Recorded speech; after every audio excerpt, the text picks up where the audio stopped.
Yeah, so our dogs will be in school together. That'll be great.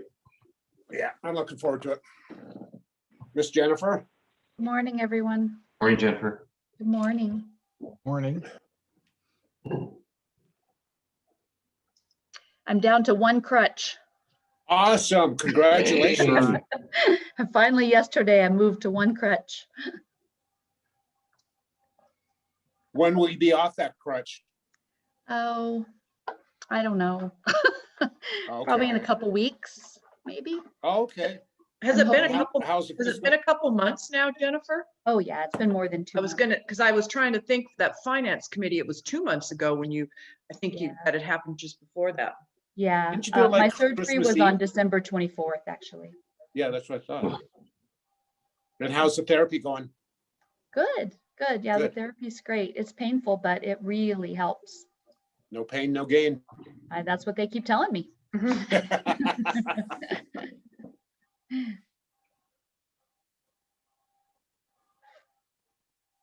Katie, have you heard from Anne? How's her trip going? I have not heard from Anne. I'm sure she's pretty busy. I mean, aside from her kind of personal relationship with this longtime client, she's also managing a pretty hefty estate. So I think there's lots of loose ends to wrap up. Yeah, that's sorry to hear that, but hopefully it's going well. Yeah, I think Anne's very organized, so I'm sure she's on top of it. Did Anne have a death in the family? It was a longtime client of Anne's who passed away, and so Anne traveled to the hometown to help manage the estate and those kinds of attend the funeral and manage the wind down. Oh, that was nice of her. Yeah.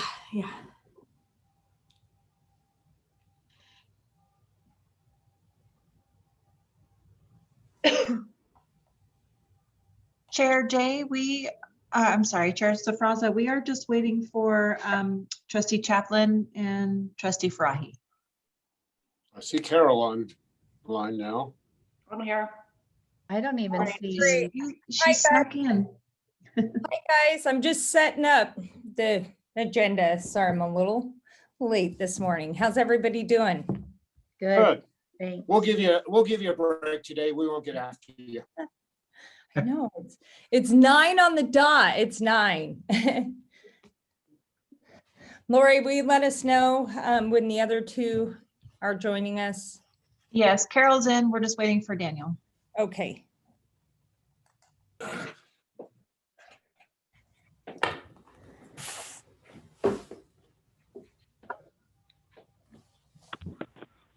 Morning, this is Nat. Morning, Nat. Morning, Nat. Morning, Nat. I just want everybody to know I undergo brain therapy every day. It really helps. So I see we've got Trustee Farahi on too. So he said he's in the wrong room. So I think we have everybody, right? Should we get started? Yeah, let's go. All right. Go ahead and call this meeting to order, please. And we will start with the Pledge of Allegiance. And I don't know, Darren, do we have our new fire chief with you by any chance? And we had talked about next meeting. Lori, is Chief with us right now? I can't. see. Yes.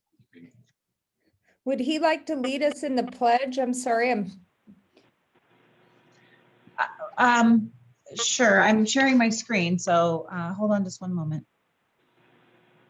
I have to get back to the no problem. other screen. Sorry, I sprung that on you. Took it away from you, Darren. I promoted. Quite all right. Oh, thank you, Marty. There he Okay. is, Madam Chair. All right, well, thank you. Welcome. I don't see him on the screen. Let's see our new fire chief.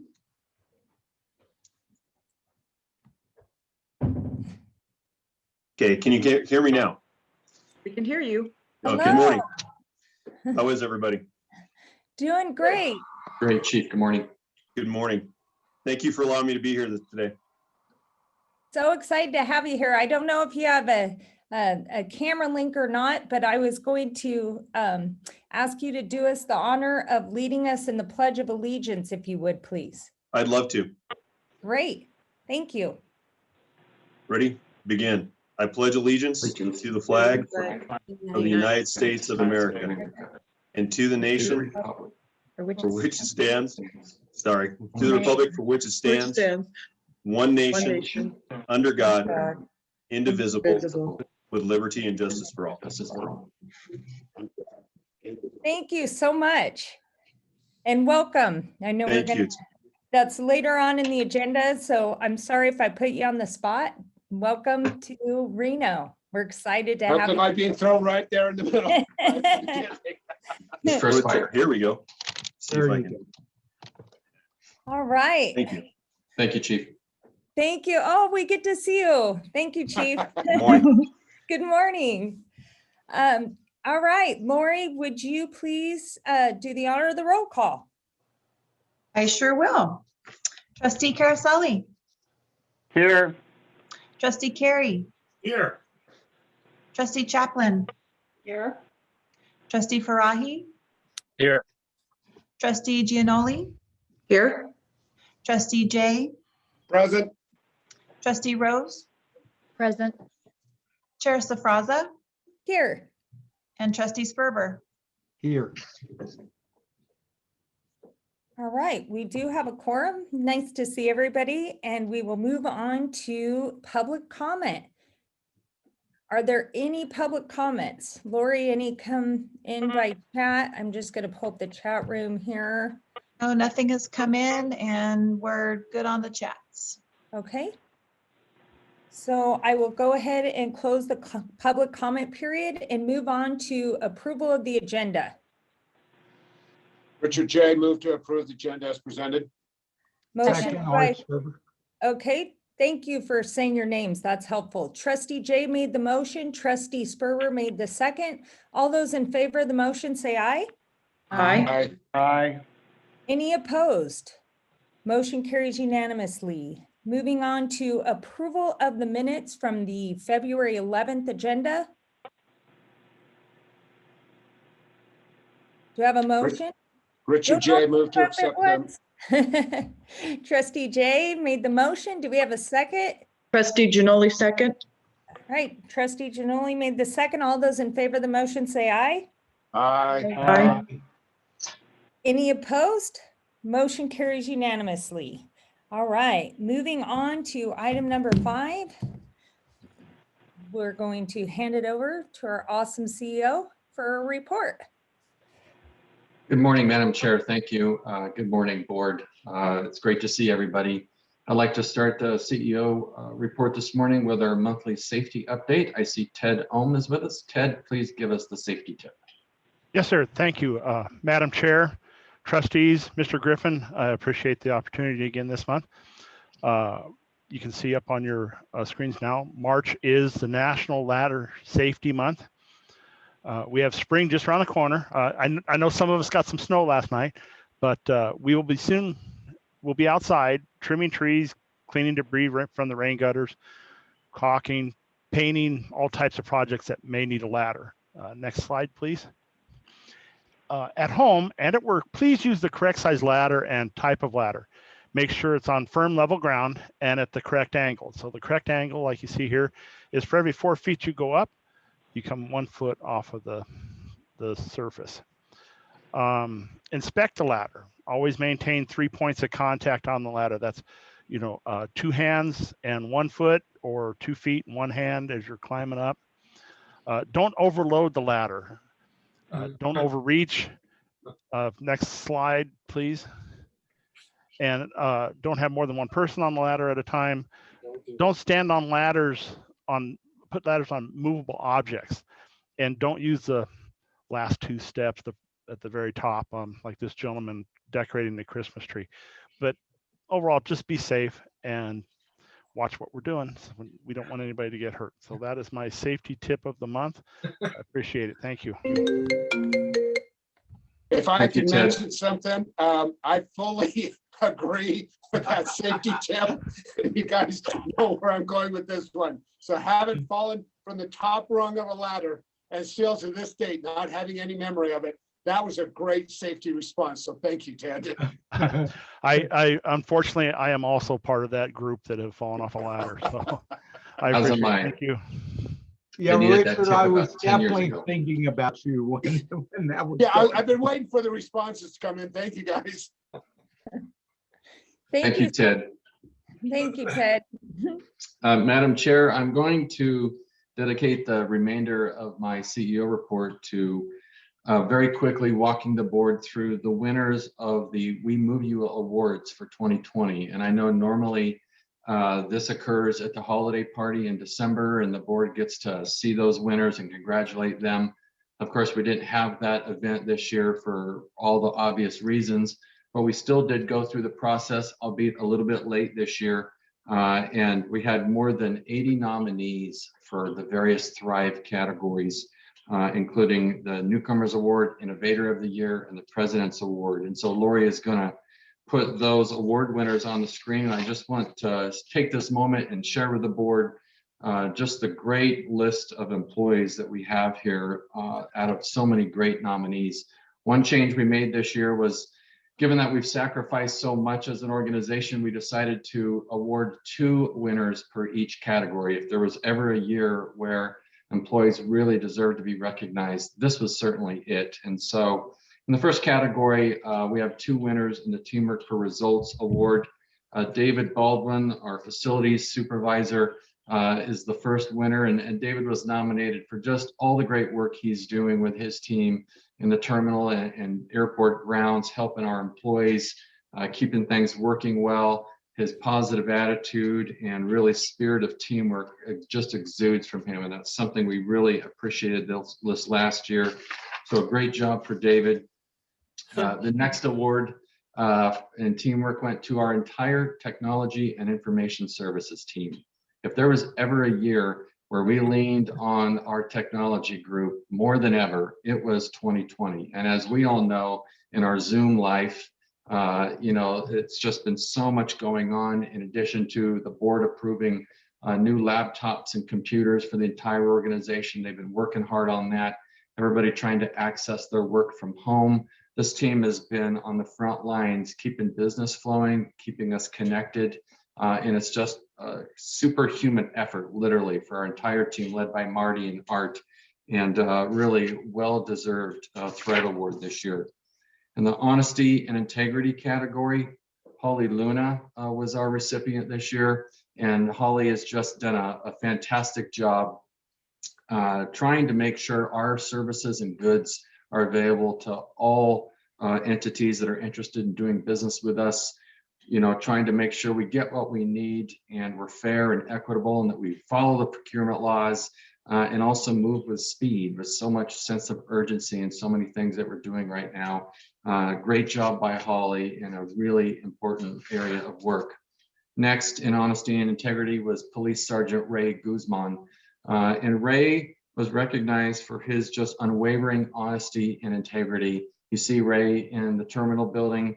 He's known and respected by the entire airport community. He honors his commitment to the badge and the airport community, and just always acts with honesty, courtesy, and a high regard for welfare of others. We've gotten lots of great compliments on Sergeant Guzman, and he's just a credit to our police force and our entire organization. And so really well-deserved honor for Ray. Also in respect and recognition is Raphael Rodriguez, Airport Facilities Custodian. I was especially heartfelt to see this nomination and award, because if there was ever a year where our custodial team was on the front lines fighting COVID-19, it was 2020. And Raphael, really, his individual actions impact the cleanliness and neatness of the entire airport area. It looks fantastic out there. His attention to detail and making sure our work areas are safe and clean has just never been more appreciated. It's something we probably often take it for granted, but not anymore. And so really congratulations to Raphael for all of his hard work. Next in that category of respect and recognition was Gina Costello, payroll administrator, which is something else we take for granted every other Friday. And, you know, Gina had a challenging year with payroll impacts. I mean, we created new leave banks with the COVID-19, the CARES Act leave that employees were eligible for. We added furlough days, which was a never before seen time card challenge. And along with all the time off and the COVID leave, it was a challenging year, and Gina kept up with it and just did a phenomenal job and really deserving of this award. Next, in Inspire and Innovate category is Danny Austin Cox from Stead Airport.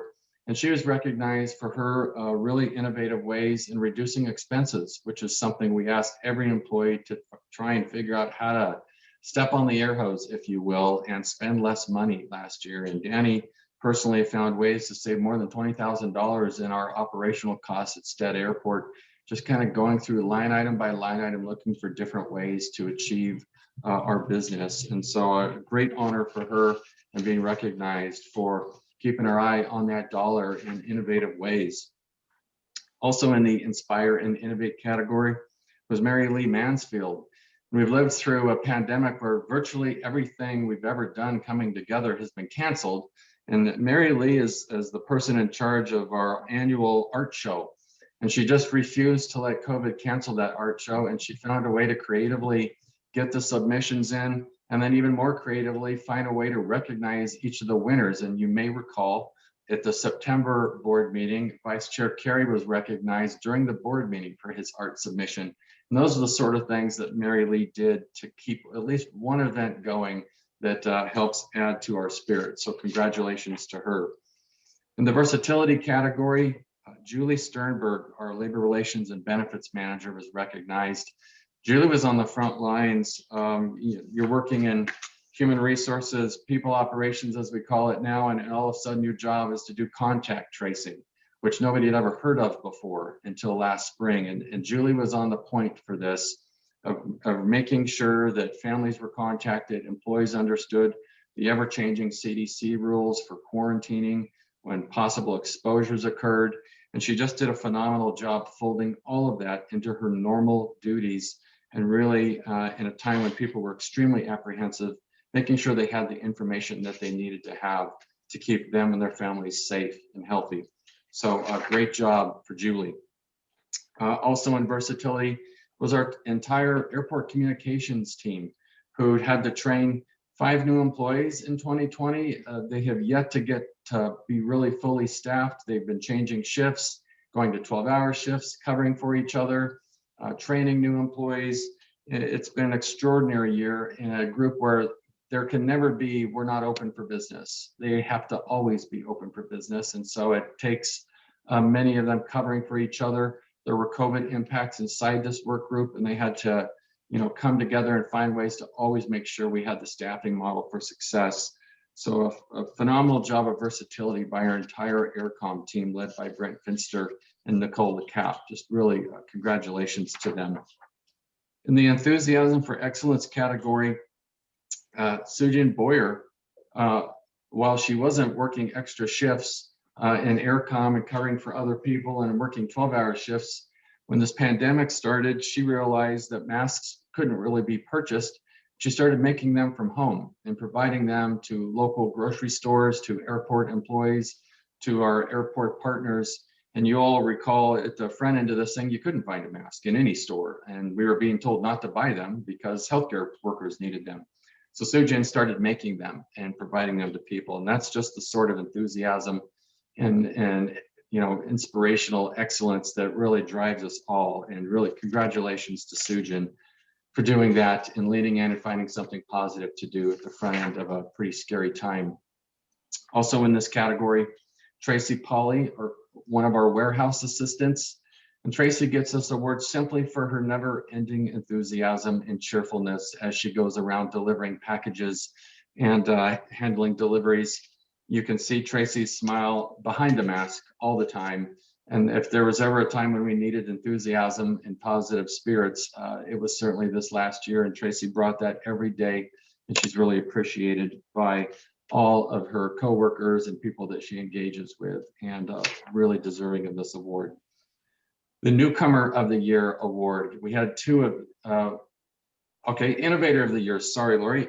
Innovator of the Year award from our innovation team went to John Lau, who one of our project managers came up with a way to create a virtual pre-bid walkthrough so that we wouldn't have to gather potential vendors together anymore when obviously we couldn't do that. John came up with a way for them to participate virtually so that our business opportunities were still available and kept everybody safe and healthy. Just a phenomenal way to attack a pandemic and find a way to keep business going. So congratulations to John for that award.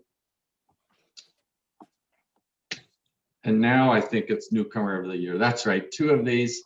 The first, and it's Art Remp and Chris Cobb. And when I was looking through these nominees, I would never have known that Art and Chris were new to this organization because they have both served such critical roles in leading and helping us through keeping projects moving. I've talked about the role that Art and his team played in keeping us connected. Where would we be without these two gentlemen? It's just an extraordinary first year for both of them. And I'm glad I had two awards to give out this year because I probably would have anyways in this category. I mean, just very grateful for how they have jumped in. They've helped lead, they've helped keep us moving forward. Great partners, building great relationships throughout the organization. And just a true testament to them. And lastly is the President's Award. And I awarded that to Shauna Carpenter in our Airport Economic Development Group. And while a lot of these descriptions are focused on our organization and our work, Shauna was on the front lines of dealing with all of our airport tenants and the most difficult year any of them have ever experienced, and the pressures of those conversations of storefronts closing, needing relief, whether it was a small local operator or a multinational billion-dollar corporation.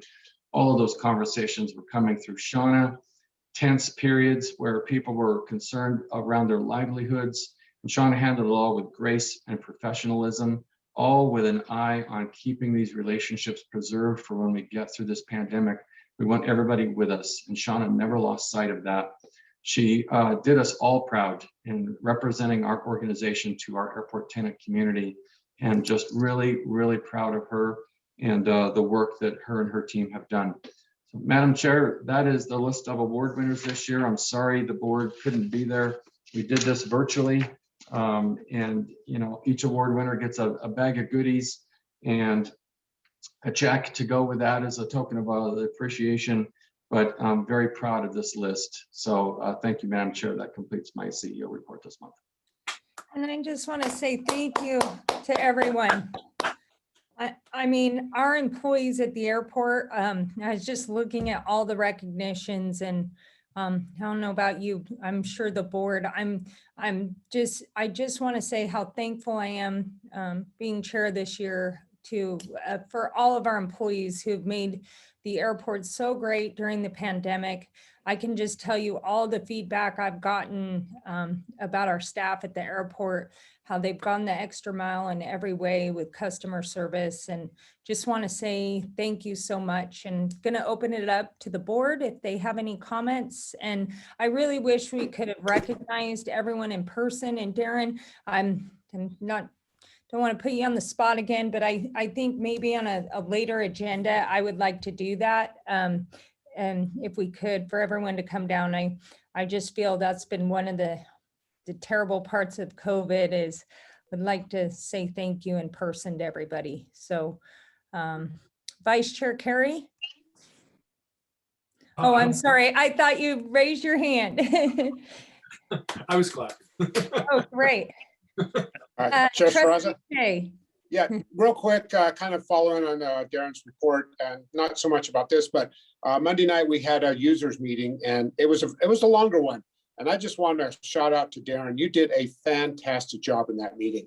You know, we're going to later in the next month or two, we're going to be talking about transitioning this users more to a CEO group. And Darren has really reached out, and we had a great discussion, and everybody's in support of it. And I think it was because Darren, the way you reached out in advance, listened to them, took their concerns, dealt with the concerns, and we'll be discussing this, like I said, next month or two. But Darren, thank you. That was a fantastic meeting that night. You did a great job. So kudos. Thank you, sir. Thank you. You're supposed to wait for good news board comments, Trustee Jay. Well, I just, I wanted to share this now because, I've gotten some feedback and I mean, everybody's excited. And yes, during this pandemic times, this is tough. So we need to really, gather on this good news stuff, leapfrog with it forward, because this is what's keeping us going. So, great. And- Thank you and- for the update. Trustee Farahi? Yes, Madam Chair, thank you. I think we just lapsed, according to President Biden, the 1-year anniversary, and it's of the pandemic. And it's surreal to think that just a year ago, the NBA shut down a game right before it was about to start, and where the airport was exactly 1 year ago versus where we are today. And just on the heels of what Chair Sferrazza shared and Trustee Jay, really, Darren, we just made a lot of awards and a lot of recognition, and frankly, you deserve quite a lot yourself. And we're all very grateful that you are the leader of this airport. The way you've stewarded the organization through the last year has been extraordinary. You give all of us confidence, and I think you give our entire team, the entire staff, a lot of confidence with your just empathetic, strong leadership. So thank you. And thank you again, at the risk of being redundant, to the entire staff for what you have done to carry this organization over the last year. It has not been easy. Any of us in any form of business, operations, what have you, have struggled with it, but even more so in transportation. And to the entire staff who have worked so hard to bring us new air service despite all of this craziness over the last year, everyone should be very proud of what this team has done. And I'm certainly proud to be a part of the team with all of you, and grateful to be a part of it with all of you. Thank you, sir. Any other Well board? said. So we are going into board member reports and updates. So I'm calling this good news reports after last month. I want good news from the board. And Trustee Rose, anything to report? I'm down to one crutch. That's my good news. Yay! Great news. Trustee Jay? No, just users group, great meeting, 2 hours, but I think it was one of the best ones. We've got noise under control. COC's doing great. I think everybody realizes that we work together as a team. We get through this together as a team. We've kept our nose to the grindstone. And I've said time and time again, it's a marathon. We're almost there. And the light at the end of the tunnel is not an oncoming train. It's a light of getting through this pandemic. All right, Trustee Chaplin, Tahoe news. Good morning. Well, I do have a little bit of Tahoe news. First of all, I at our LTVA board meeting this afternoon, we'll be welcoming, I don't know, Tina, if you will be joining Hassan, but Hassan will be giving my board an update on air service, which we continue to get good news about. It's incredible that, we have to be leading the country in terms of our airport size in air service development. So kudos to the air service team and to Darren for, hopping in the middle of that one. Yesterday at the Tahoe Douglas Visitors Authority Board of Directors, we approved a facility operator for the new event center that will break ground for a second time in May. That company is Spectra. Some of you may be familiar with that. Awesome. So we'll be breaking ground in May again, and they'll be coming on board pre-opening for some consulting. And I believe that they will be very interested in joining, regional efforts because they will be, promoting events and groups in that facility pre-opening. So you may be at some point introduced to our partners in Spectra. They are affiliated with NBC Sports. Yeah. And of course, we have a relationship with NBC Sports through the American Century Championship. And the final thing was that stupid NHL game. Oh my gosh, I had no idea that this region was on fire about hockey. For me, I can't even follow the puck. I want to thank the airport for helping to coordinate the charter flights that were coming in. for that event. I don't know how it went, but I'm assuming it was great, and to have those 4 teams come in. So thank you for that. I think as someone who's also involved in the coordination of that event. It was the most watched NHL game of their history, I believe, at some point, at least for the 20 minutes that it was played on Saturday before the ice got melted. Yeah, so that's the news from Tahoe, and I'll introduce our partners with Spectrum. They're a big company, and I think that they will be a good addition to the air service development effort. And Carol, it's very exciting, and I actually hope that NHL event continues yearly. I heard a lot of, I mean, other than the little snafu on the ice melt, I heard nothing but praise for that event, and I really hope it's a yearly event for a region, because I think the economic impact, I think, is going to be big on that. So kudos to you guys, and what a good job. Well done. We'll hopefully bring it back. You know, the attendees to those outdoor games tend to be around 80,000 people. A little bit big for that golf course, but that was the first golf course they'd ever played on, by the way. Yeah. Played in some weird places, but we hit the first time on that one. But we would very much like that as well. And if we could have spectators, I don't think we'd have any problem filling planes. I don't either. Believe me, I now know four team names, and I know how many players are on the ice. Well, thank you. Trustee Sperber, construction side, freeways, roads, what's happening? All of it's happening. Actually, I want to say it's been a long winter, as we talk about, and our engineers, our planners, our construction group have done a great job of keeping us going, getting things going. It's been very busy on meetings, setting up things. You will start seeing things really start moving. You'll see it on the runway, huge things starting on I think the 15th. And so it's be pretty interesting to see things happening up in Stead. Our guys have done a great job. Somehow on Zoom, we've all been able to keep together, and everybody's doing a great job. So that's what I get to say. Great news. Trustee Giannoli?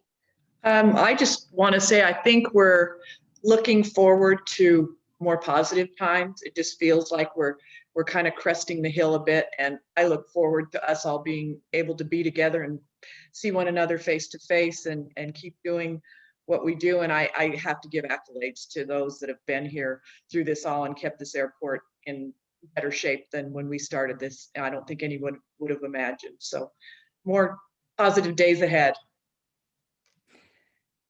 Trustee Carey. Thank you, Madam Chair. I'm the CEO Land Development Working Group Liaison for the board. And I was asked last month to give you an update of what's going on. And we're going to give you quite an update. There's 7 items that we're going to talk about today. But first, I wanted to start by extending my deep appreciation to Tina Iftiger, Gary Probert, and Darren Griffin.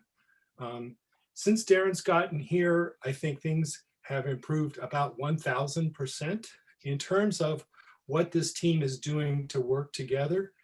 They're building something that meets the needs of business and overcomes the obstacles of government.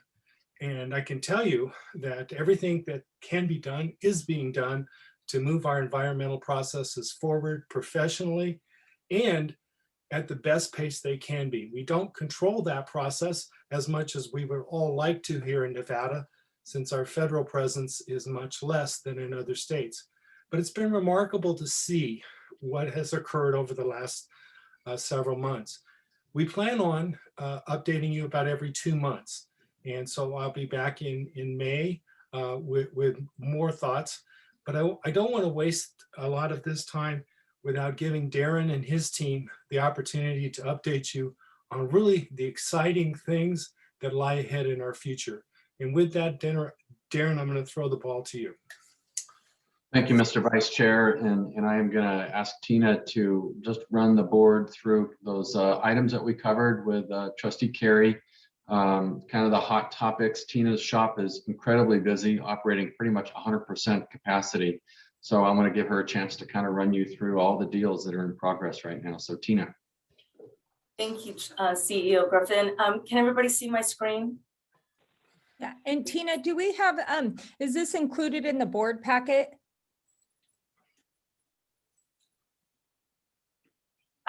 I'm not sure, so. It is not, Okay, Madam if we Chair. can get it, because this is awesome news, so. We can definitely send it to you. Great, awesome, just virtually, that'd be great, thank you. I mean, through email. Thank you again, Trustee Carey, Chair Sfraza. I want to start with Stead, so I wanted to bring this exhibit up. Some of you have seen this a couple of times. This may be new to others, so let me orient you very quickly. In the bottom left corner, that's the southwest corner, this is where Germany's phase 1 is. And then you'll see the Moya extension running north and the Lemon Drive extension running east to west.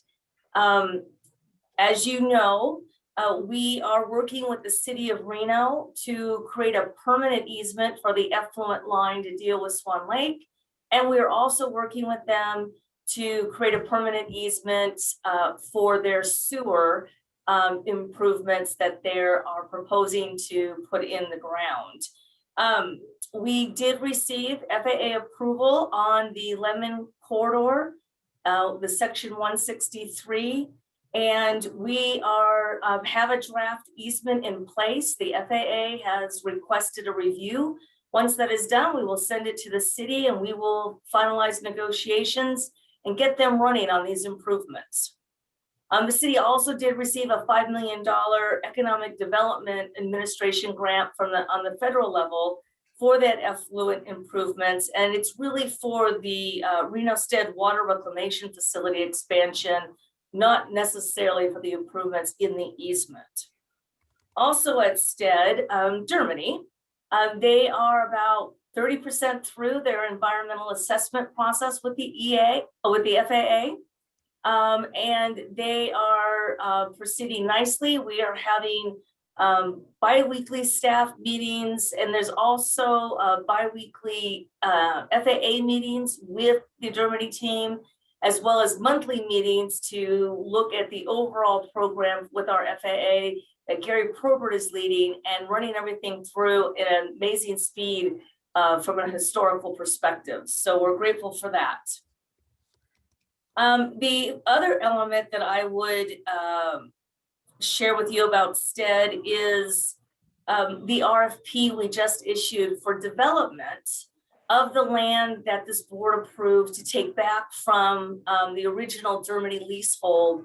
So if you go back to that southwest quadrant, the land just to the right of that right building in this area is what was released for hangar development, other GA type operations, as well as a possible second FBO. We have received several interests and we'll be moving that forward and look forward to bringing that to the board sometime later this year. Then moving on to the the Reno Airport, we talked about the landside study and the surrounding commercial properties. We are in the process of gathering data, and a notice to proceed is expected to be issued very soon, and that project will move in earnest. It will include the commercial properties to ensure that we've got the right program. The other piece is the tolls development lease negotiations at Home Gardens. That's the triangular shaped parcel just south of McCarran. And we're down to 2 final terms. We should be meeting on Friday afternoon, and we hope to culminate those negotiations and move forward. And then the other piece on Reno is the Guard. The Guard would like to make about $80 million of capital investment, and to do that, they need a long lead time on their lease. So we are negotiating a new 50-year lease, and we hope to bring that to the board by June. The final piece that I have today is about the county and the county's interest to potentially use some of our land in the southwest quadrant dedicated as the future cargo development.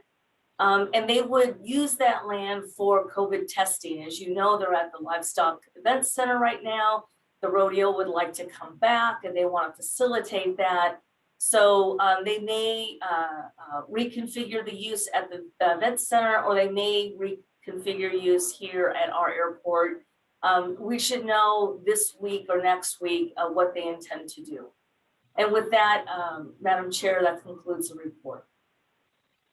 And thank you, Tina. Appreciate the update and great work. Just one question. So we're working with the county on the COVID. I'm sure we're being accommodating on that as many places as we can be. Yes, we showed them several properties. Their preferred property is that southwest quadrant. We've exchanged exhibits and how operations will flow on the southwest quadrant is also our construction staging for the runway redevelopment. So we're trying to deconflict truck traffic and traffic for testing. We think we have a proposal and a solution. They're just trying to figure out if that's the best for them. Honestly, the preference is to stay at the Livestock Events Center since they're already set up and deployed, and just modify that operation. But we are open and ready to serve them as we can. Great. Trustee Farahi, any news from the gaming world? Yeah, I think there's real optimism. You're seeing guests, or we're talking to guests who are coming in who frankly weren't leaving their houses before. And I think people are just generally, there's a sense of comfort, a sense of optimism of the direction that just obviously here in Northern Nevada, but we're seeing it in Colorado as well. So the hope is that continues, that these various variants of strains don't actually prove to be any more dangerous in reality, and that the vaccines are able to combat them. But I think generally we're seeing an optimism with our guests, and seeing guests that weren't leaving their homes for the last year starting to come out again. So that's exciting. And we're seeing trade groups starting to book, smaller events for later in the summer and into the fall. Hopefully they can all occur. They don't get shut down, or the restrictions don't are able to allow for them, but definite optimism. Great. Trustee Carissa? Thank you. I think I have three things to say. Great. I think three things. Number one is that the pepper mill is still in business today, and Great. Hopefully it'll be tomorrow. And number two, I hope as board members, we all remember what we said today about Darren and how great the airport staff is in our future board meetings as we address issues. And number three, I am sad to say that I only have 3 board meetings left after today's meeting. So that's my 1, 2, 3. And by the way, I didn't fall off a ladder, I fell off the wagon. Okay. Yeah. All right, Trustee Carissa. And then me, I do in my day job represent UHS, which is Northern Nevada Medical Center. And we sent out a press release yesterday, for the first time, 0 COVID cases at the hospital. So wow. What a big, I just wanted to share that with all of you. Great news.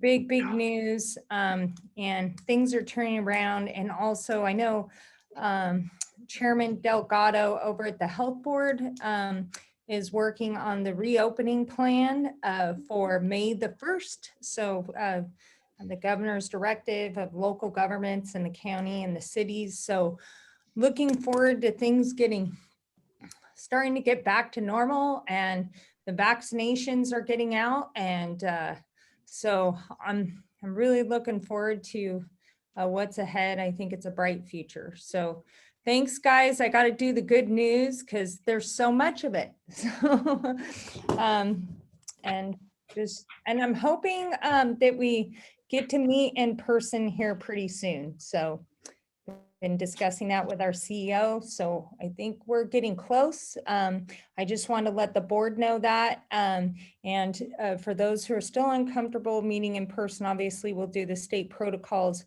We will still always have Zoom available. So, but I think we're working towards getting back to some in-person meetings. So anyway, that's all I have, and we'll move on to recognitions or of special interest, new employee introductions. Mr. CEO. Thank you, Madam Chair, and I am excited this morning to introduce two new members of our team. I'd like to start with Chris Jensen. There's Chris. Chris is our incoming Chief Operations and Public Safety Officer. Chris is presently the Airport Director at Missoula, Montana International Airport. However, he started his career here at the Reno Airport. The first 7 years of his career in airport management was right here. And since that time, Chris served as the manager of the Elko Regional Airport as well for 7 years before making his way up to Montana. Really well versed in public safety areas. He's a private pilot, former certified Arf firefighter, really understands incident management and all of our public safety challenges. Chris and I have known each other for more than 12, 13 years, working on industry issues together from our respective airports. And I'm really excited to add him to our team, to bring him home to Northern Nevada, and really just excited for what he's going to lead our public safety and operations department to the next level. I want to give Chris a chance to say a few words and for us to welcome him. Morning, Chris. Morning, Darren. Thank you for the introduction. Hopefully you can hear me okay. And I just want to say, Chair Safraza and fellow trustees, I really appreciate the opportunity to come back to Reno. I do have family and friends there. I'm actually a native Nevadan. My wife graduated from the University of Nevada, Reno, or as I call it, UNR. I know she'll be actually streaming the Boise State game today. So it was nice to, when I logged in, hear some of the conversation that was going on about the team. So go Pack. But back to serious to work. I really appreciate the opportunity. Looking forward to coming back home. You have a great team there, obviously, and some of them were highlighted today, but I know there's many, many more from the board on down. And I will tell you, you've chosen an exceptional CEO. As Darren said, we've worked together and known each other for a very long time, and I really look forward to getting there and working with Darren and digging into to whatever it is that Darren and you as a board have me dig into. So thank you again, and I look forward to seeing you all in person soon. Chris, Thanks, so Chris. excited to have you on. Public safety's been one of our, for me personally, probably one of my biggest priorities at the airport, and I'm just so excited to have you on, and welcome, welcome, welcome. Now, are you related to Val and Donna by any chance? I am not. Okay. They have a son, Chris, so I wasn't sure. Well, welcome aboard. Welcome aboard. Chris will start on April 19th, so he's already in the transition mode. They've named his interim successor in Missoula, so everything is moving along nicely, and we're excited to get him going. My next introduction is for the gentleman that led us in our Pledge of Allegiance, and that is Fire Chief Dale Karns. Chief Karns is coming to us from the Sacramento County Department of Airports, where he served as fire chief. And before that, he served in senior fire officer roles with the city of San Francisco, including with San Francisco International Airport, leading their 90 staff team and 3 fire stations, and also served in leadership roles in Consumnes, California. Chief also has roots here in Northern Nevada, and really did a phenomenal job in the interview process. We talked a lot about our aspirations to move from ARF only to an all-hazard fire organization. That's exactly the effort that he's been leading in Sacramento. So these transitions at airports this size are normal, and it helps to find somebody who has covered some of those bridges, and they're not there yet either, but I know Chief has been instrumental in expanding their universe. So I am just super excited. I needed him in a hurry, and I appreciate that he got here in a hurry. He started on Monday. But it felt like he was working for a couple weeks before that, building relationships and tilling the ground for his arrival. So Chief, welcome aboard. Please take the floor and say a few words. Thank you, Mr. Griffin. I appreciate the kind words and the introduction. You make me feel pretty good about myself after listening to your description. Thank you. Madam Chair, everybody, it's a pleasure to be here. I'd like to echo what Mr. Jensen said. Thank you for the opportunity. I'm really excited to be part of this team. Like Mr. Griffin said, this is a chance for my family and I to come home. My family and I have been longtime residents in Nevada, both Southern Nevada and Northern Nevada. As I progressed in my career, unfortunately, I had to move into California. And so my entire family is excited to be here as I am. So you're getting a package deal with us, my wife and my 2 sons. And it's also, I'm excited particularly about the time we're coming into this department, this airport. We're already at a good starting point as far as the agency that I'm being handed, but I'm really excited about the future. I've been very fortunate getting to be here for the last couple of weeks, like Mr. Griffin alluded to. I can already feel a really positive energy. We're already starting to move forward. So it's already really exciting time. Busy time, really busy time, but just again, thank you for the opportunity. And Chief, so excited again. And I don't think we're doing the swearing in today, so forgive me. I'd rather do that in person. And I appreciate that. My family would like to be here for that. That's so great. And maybe we might even have the fire truck. I'm not sure, but that'd be cool. Maybe keeping our fingers crossed. Yeah, so keeping the fingers crossed. I know everything's kind of been delayed because of COVID in parts, but I know we're going to get there, and I'm just stoked to have you on. So welcome. Thank you very much. Thank you, Chief. It's good to be here. Madam Chair, that completes our introductions this month. Thank you. Awesome. And if we could, I know we got, I'm going to move things out of order just a little bit, because on the agenda items, we have 9.3 to 9.6. And I was going to see if we could do those as consent, with the exception of maybe 9.3. I know these have been vetted through the committees. Does anyone have any objections or want to poll any of these items for discussion?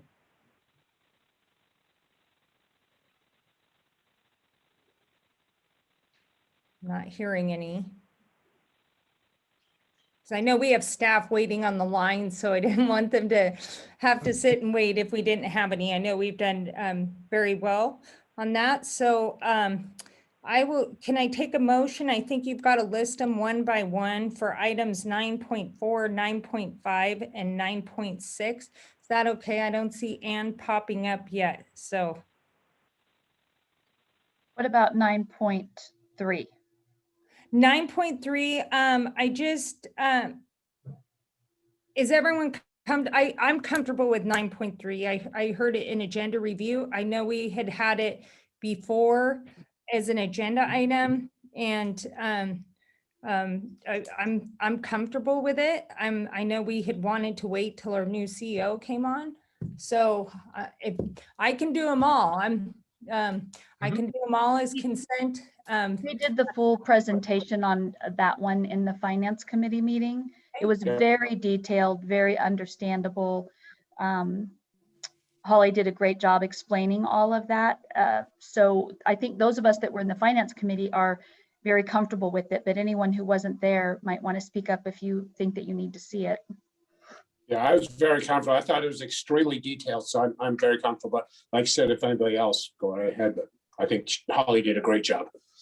This is already also on construction areas. Sean and I also met with Holly and met with Chris and Gary on this thing and went through all those items. So we feel very comfortable. I think there's great improvements in this. Some of the things on change orders and things like it, which will actually do us a much better thing. So it's been vetted pretty well in our, in my ideas. Well, great. So I'm going to go ahead. I know this is going to break staff's heart, but I'm going to go ahead and look for a motion to approve 9.3, 9.4, and 9.6. I don't know if we have to read them out. Is Ann on the line? This is Katie Hoffman subbing in for Ann. So you can just make, so that I would recommend having someone make a motion to approve those items as stated in the agenda. Okay. All right, Vice Chair Carey. Madam Chair, on behalf of the board, I would move for the approval of item 9.3, 9.4, 9.5, and 9.6 as presented and stated in the staff report, recommended for approval. Trustee Janoli will second. Go ahead. You got go it. ahead. You're Chair of Finance, you do it. Trustee Rose will second that motion. Right. So we've got a motion by Vice Chair Carey, a second by Trustee Rose. All those in favor of the motion? Aye. Aye. And then also with the board's indulgence, I would like to move up 9.8 at this time. I'd like our CEO to give a public safety update because there's some news I want out there before our Washington report. So Darren, you're on the floor. Thank you, Madam Chair. Lori, can you bring that one up for me?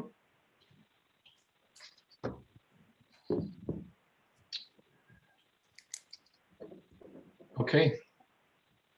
And there we go. So again, thank you, Madam Chair. Next slide, please, Lori. I'm going to touch on 4 items this morning in my public safety update. I'll do a quick update on where we're at on vaccine deployment. I want to talk about upcoming public safety equipment upgrades and replacements as part of our next budget cycle. I do have an update on our Type 1 fire truck. And then lastly, I want to do a quick update on progress that we've made on providing a COVID-19 tester company for on the airport. So as far as the vaccine goes, sent a note out last week. Our continuing conversations with the Washoe County Health District indicates that we're getting closer and closer as they get more vaccine. Right now, we think that our airport group, which is not only the Airport Authority employees, but all of the airport employees here in and around RNO are going to be up on that list. Could be as early as Monday. We start getting email links to make our appointments. More likely, I think, the week of March 22nd. And that, of course, that continues to assume that we will get the health district gets the right amount of vaccine, which of course has been varying, but generally is trending better. I think we're all seeing that the pipeline is pushing out more and more and breaking records nationally in the number of people that are getting vaccinated. So we feel like we are finally getting close. It's been quite a waiting game. We get asked about this all the time. All of the airport tenants are anxious for this. And as I think somebody mentioned earlier, I think the uptake of the vaccine is going to be closer to maybe 80% of people realizing it is safe and you know, it's the right thing to do to get back to normalcy. So continue to keep the board and the airport community updated on our progress there.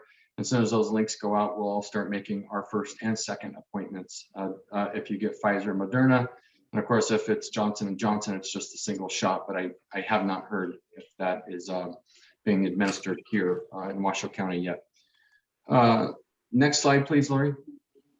So last month, we did the mid-year budget update, and we went through a list of maintenance equipment and assorted vehicles that they were going to need, and we were bringing them forward in the mid-year budget adjustment.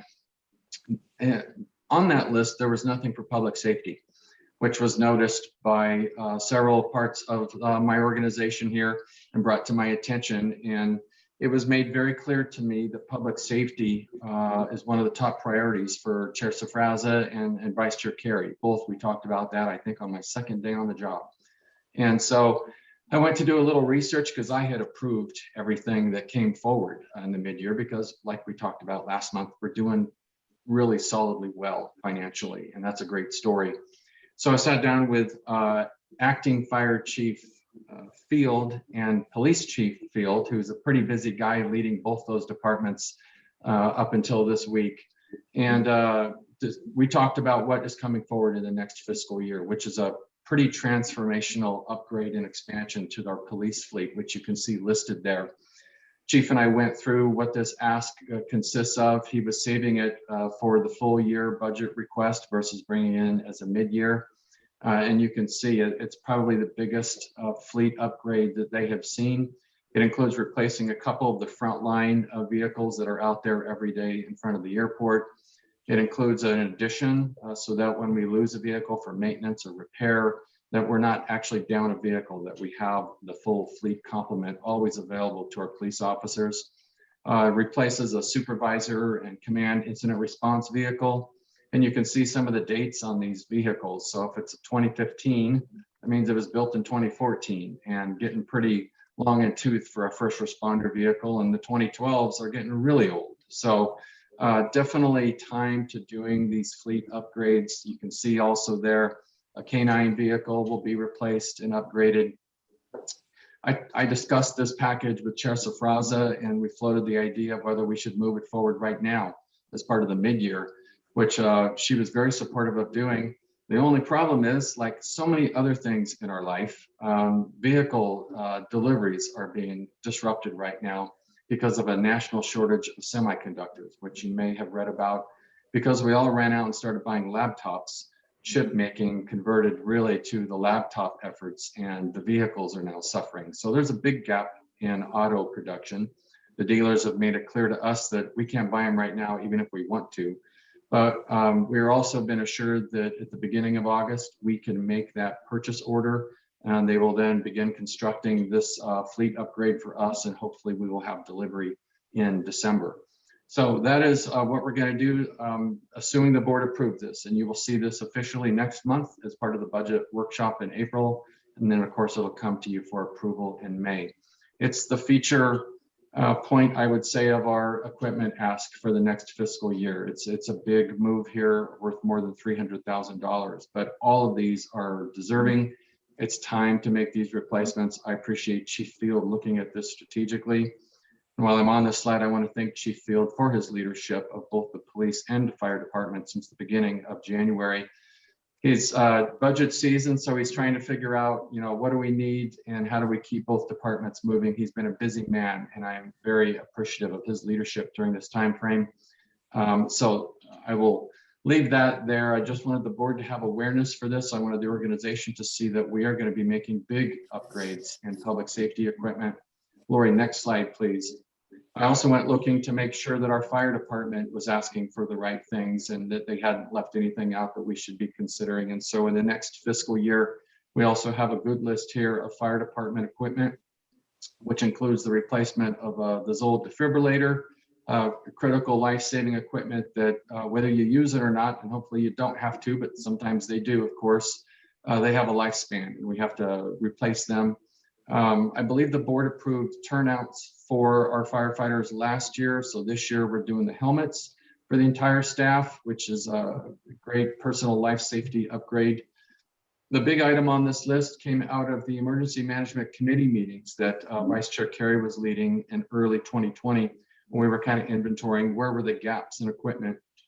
And for the fire department, one of those was a Arf Stair Truck, which would augment our existing ARF response capabilities. The idea being here that when an aircraft is not attached to a jet bridge and you have a medical emergency, or you need to get firefighters and medical team quickly on board an aircraft, or to evacuate somebody, that stair truck allows you that capability. And so that will be a big ask. I would put a big asterisk by all of this, that this is Chief Karns' 4th day on the job. We haven't had a chance to really talk about this yet. There may be some things he wants to add to this list or retime some of this, but Chief Field has done a great job of trying to make sure the things that we think we need are going to be there, funded in this next budget, and we will get after all of it come July 1st. And so I just want to reiterate to the board, my commitment. I've heard loud and clear how important public safety is to our employees in those areas. My goal here is that everybody has everything they need, and that we, in order for Chris and Chief Karns to really build that high-performing public safety and operations group, they have to be well-trained and well-equipped, and I am certainly committed to that. So I'm excited for these upgrades and to talk about it in more detail with you at the budget workshop. Next slide, please, Lori. Can I just ask one question? Oh, yes, on, ma'am, Chair. on the the truck, you're about to address it, I think, and then I'll follow up after you're done. Sorry. So excited. I'm just, I am too, Madam Chair, and it is literally arriving today, and I promised the board I did not choreograph this. It has been quite a transactional challenge. I will leave it at that. I want to commend our team for being diligent and persevering. This is our truck. These pictures were taken Tuesday from Fire Captain Brian Comas, as well as heavy equipment mechanic Kyle Morris, who flew down there to give it its kind of final inspection before it was put on a flatbed this morning, and it's on its way here now. And we will do some finish work, which, the decals, radios, Brent Finster and his team will be leading the radio installation efforts, some additional configuration, and we have the equipment that goes on board the truck here already that came to us directly. So as soon as it gets here this afternoon, we'll get to work on that. It's kind of a welcome gift for Chief Karns, and we'll get our guys training on it as soon as we can. But, all credit to this board and your leadership and vision for kind of insisting that we needed to expand our capabilities and pushing the organization to acquire this. I'm excited for our team to add this capability. And Madam Chair, any other questions on this one? Well, first I want to say thank you, and I want to make sure to pass on to Chief Fields too, doing both jobs. Was he on the hit list, Aaron? I'm not sure. No, I'm just kidding. No, he to do both departments. Just want to thank him for all that he did, because I know that was, that's a big lift, and he did a great job. And I appreciate the police equipment and the fire equipment so much. And I know the different departments and the way we do our budgeting. And I think, Darren, you heard us loud and clear going out and putting this together, and want to thank you again. Just a question on the truck itself. I know, and I think this might have been an error on, I want to say the board's part, but when we did it, I know we were so focused on getting the truck purchased. And I just want to make sure we have all the equipment it needs. So if that's part of an augmentation process too, where it's needed, and we may have that with police too. And I know with COVID, and I want to thank Holly too. I know Holly was on the phone trying to get this up here too. But if we need additional modifications, and same with the police cars, if we need, I just want to make sure it's in the budget for the actual fitting of what's needed on all these vehicles. And I'm not sure we did that when we approved this truck originally, everything that's needed. So if we need to modify, and then same with police, I just want to make sure that we're putting that into the cycle too. So, and thank you, everybody. Well, thank you, Madam Chair. And just to that last point, we will do some additional work on this fire truck. We decided possession was more important than anything else, and we'll work with local vendors to make sure we get everything on it that our team needs. And the same goes for the police vehicles. Once we get them later this year, we will work with a local vendor who does great work for us, and to make sure they get everything that they need in there. And it's always better to have local support, so that when you need something unexpectedly, we're not trying to deal with a vendor in Henderson or somewhere else like that. So definitely that is the plan. Lori, can you go back one slide for me? I missed one point there.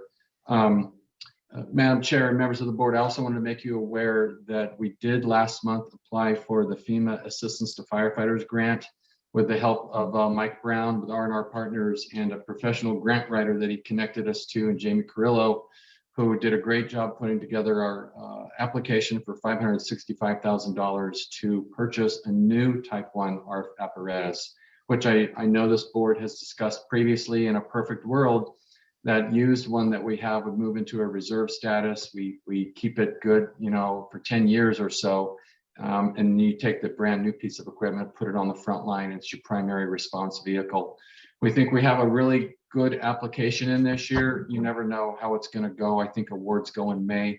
We're getting better at this. We're getting the right people to help us and to put the magic words in there.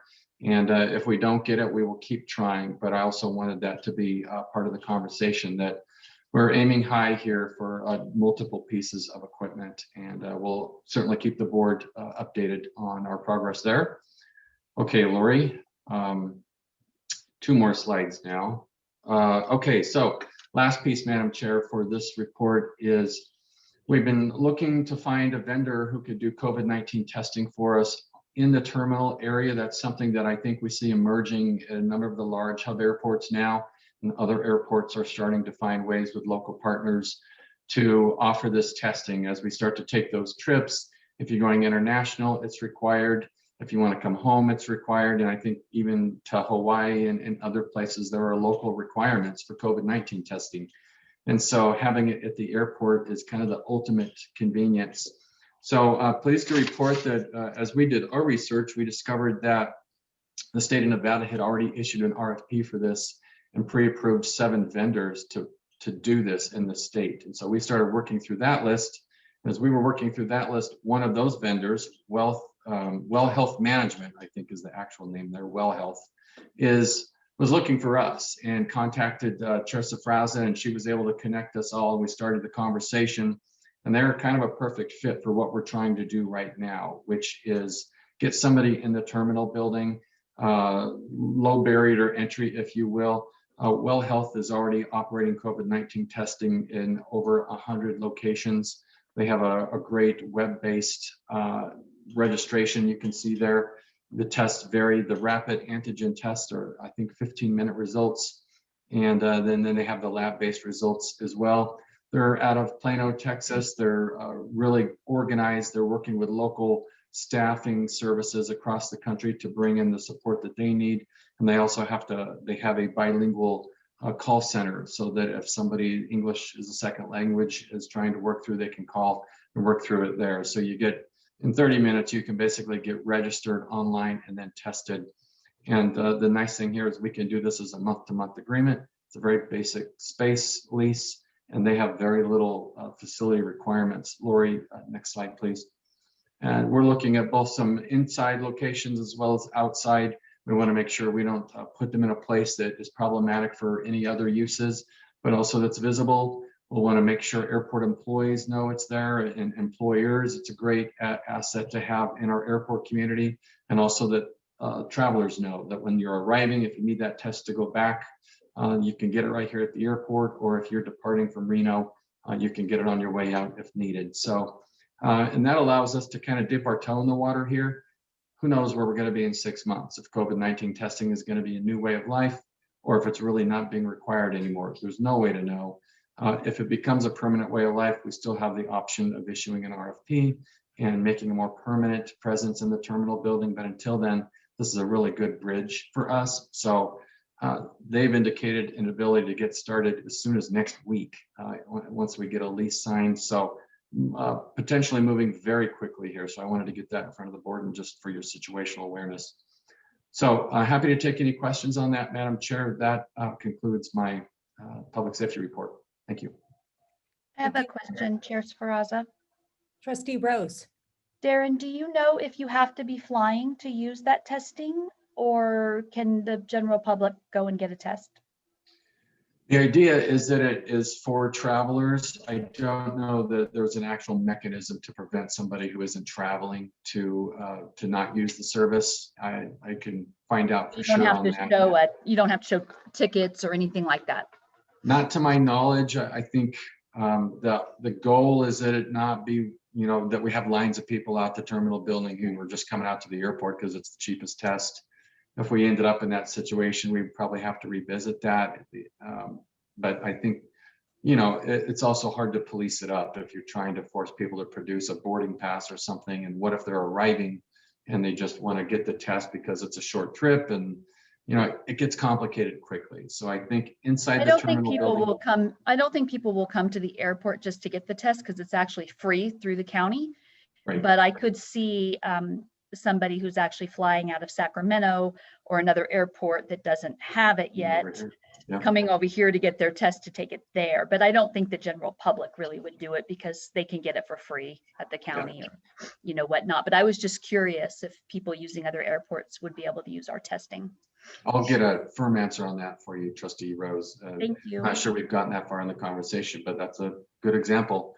If you've got a big family vacation planned and the thing that's keeping you is a COVID-19 test, you probably take a pretty long drive to get it if you had to. Well, I'm actually flying to Hawaii on March the 31st. So I was asking the question for my own personal use. Chair Safraza, that's exactly what I was going to follow up on, Jennifer, is because I'm going to Hawaii a week from today. And you have to do it within 72 hours of your final leg. So it's a kind of a puzzle you have to play to get in a rapid test. So I'm sure you'll get those sort of folks, I think. Understood. So we have less than a week to get this put together is what you're telling me. That's what we're saying. I'm playing dialing for times 3 days out to get a slot somewhere at Walgreens or CVS. Well, I just want to know, I don't know about you, but the rest of us didn't get invited, you know? You better sign up for your test. Oh. And thank you, Darren. I think there's federal funding that's facilitating this. Am I not correct in that? This is actually eligible in CARES Act funding for us as well. So we're sorting through that as well. It's you know, trying to understand how that would work here, but we want to take advantage of that as well, Madam Chair, you bet. So, thank you. Any other questions? Thank you, thank you, thank you. And there was a method to my madness because I wanted Congressman Porter and our federal legislators to see what was going on the public safety front, so they can go back and try and get us some funds. So you're on the floor. Congressman Cameron, who else is here from the team? I'm sorry, Congressman Cameron. General Herbert was with us, but had a meeting with Congresswoman Titus at the moment. So he sends his best as well. And he's talking about RTAA. So, you know, he's good. He's doing his job. Chair, it's great to hear the good news, having been in your board meetings, and I'm excited about the fire truck as well, believe it or not. But more importantly, the great news and access, the testing, all the good things. I applaud you and the trustees, and certainly leadership, President Griffin, are doing an amazing job. Again, we're honored to be part of the team, and I want to take a few moments really just to acknowledge, working closely with President Griffin, Trustee Farahi, you said it well. The president's doing a great job, and with Brian and Tina and the rest of the team. So with that, and also a great welcome to the chief, and welcome Chris back. I'd like to do is take a few moments, and I know a limited time, we could talk for hours about what's going on in DC, but I thought maybe just give you an overview of some of the regional items that are happening under the $1.9 trillion aid package that likely will be signed today, tomorrow, or it may be happening as we speak. So Reno will be receiving about $53 million under the new state and local package under the CARE Act. The city of Sparks, about $17+ million will be going to the city of Sparks. Douglas, 9.4, almost 9.5 million, give or take. Washoe County should see around $91+ million. Carson will likely see about $50 million. Again, we're rapidly analyzing the language that's been presented and trying to determine exactly where the funds are going. But kudos to the Nevada delegation and Congress. What's also great news that these funds now will be going directly to the cities. In the past, some of those funds went to the state first and then filtered into the cities. And again, kudos to the delegation to have funds at all, but now these are funds that are targeted to go directly to our communities, which should be a benefit to all of us that are on the call today. Looks like approximately $28+ billion for restaurant grants, again, to all the folks in the restaurants and in the community. Some areas that yet to be deciphered in the funding is in the restaurant grant portion actually is funds for businesses and airport terminals, but they also show up in another part of the bill. Really the last thing, and I'm gonna get into more airport specific, that is SBA about 1.25 billion. So the additional resources available for businesses, for nonprofits as well. There's new rules for nonprofits that should make it much easier. The last package allowed for C6s like the chamber to be able to qualify. They will qualify again. So specific to airport, it's the American Rescue Plan. And again, to President Griffin, we have been meeting frequently with you and the team. It appears that there will be about $8 billion available under airport funding. Now, that doesn't include airline bailout and airline manufacturing bailout. There's a number of other sources of revenues for the industry, but specific. Likely this $8 billion will be distributed through FAA like it was last time. What's interesting about the bill that is on the president's desk as we speak, the airport funding, because of the organizational structure of airports across the country, working closely with FAA, there are far fewer words in defining because it went so well last time. But that leaves the question that we're working with Congress right now in determining of the $8 billion, how will it exactly be determined where it's going to go? So at this point, we don't know exactly, other than the RTA did qualify last time and likely will again. Part of this is going to be requiring, certain employee percentage from earlier in the year. But as I mentioned, we're really excited that there's additional funds that are going to be available for the airport. 3 other areas for consideration for funding. And I think some of us on the call, I could pick on Art probably as well as anybody, but the earmarks are back, although we're not, Congress is not calling them. But even the terminal there, RTAA, it took 2 or 3 years. I was quizzing General Herbert about it yesterday. I think the team was on the call as well. How that evolved, and he said it was approximately a 3-year project. So earmarks are coming back. They're going to be called community-based projects instead of earmarks.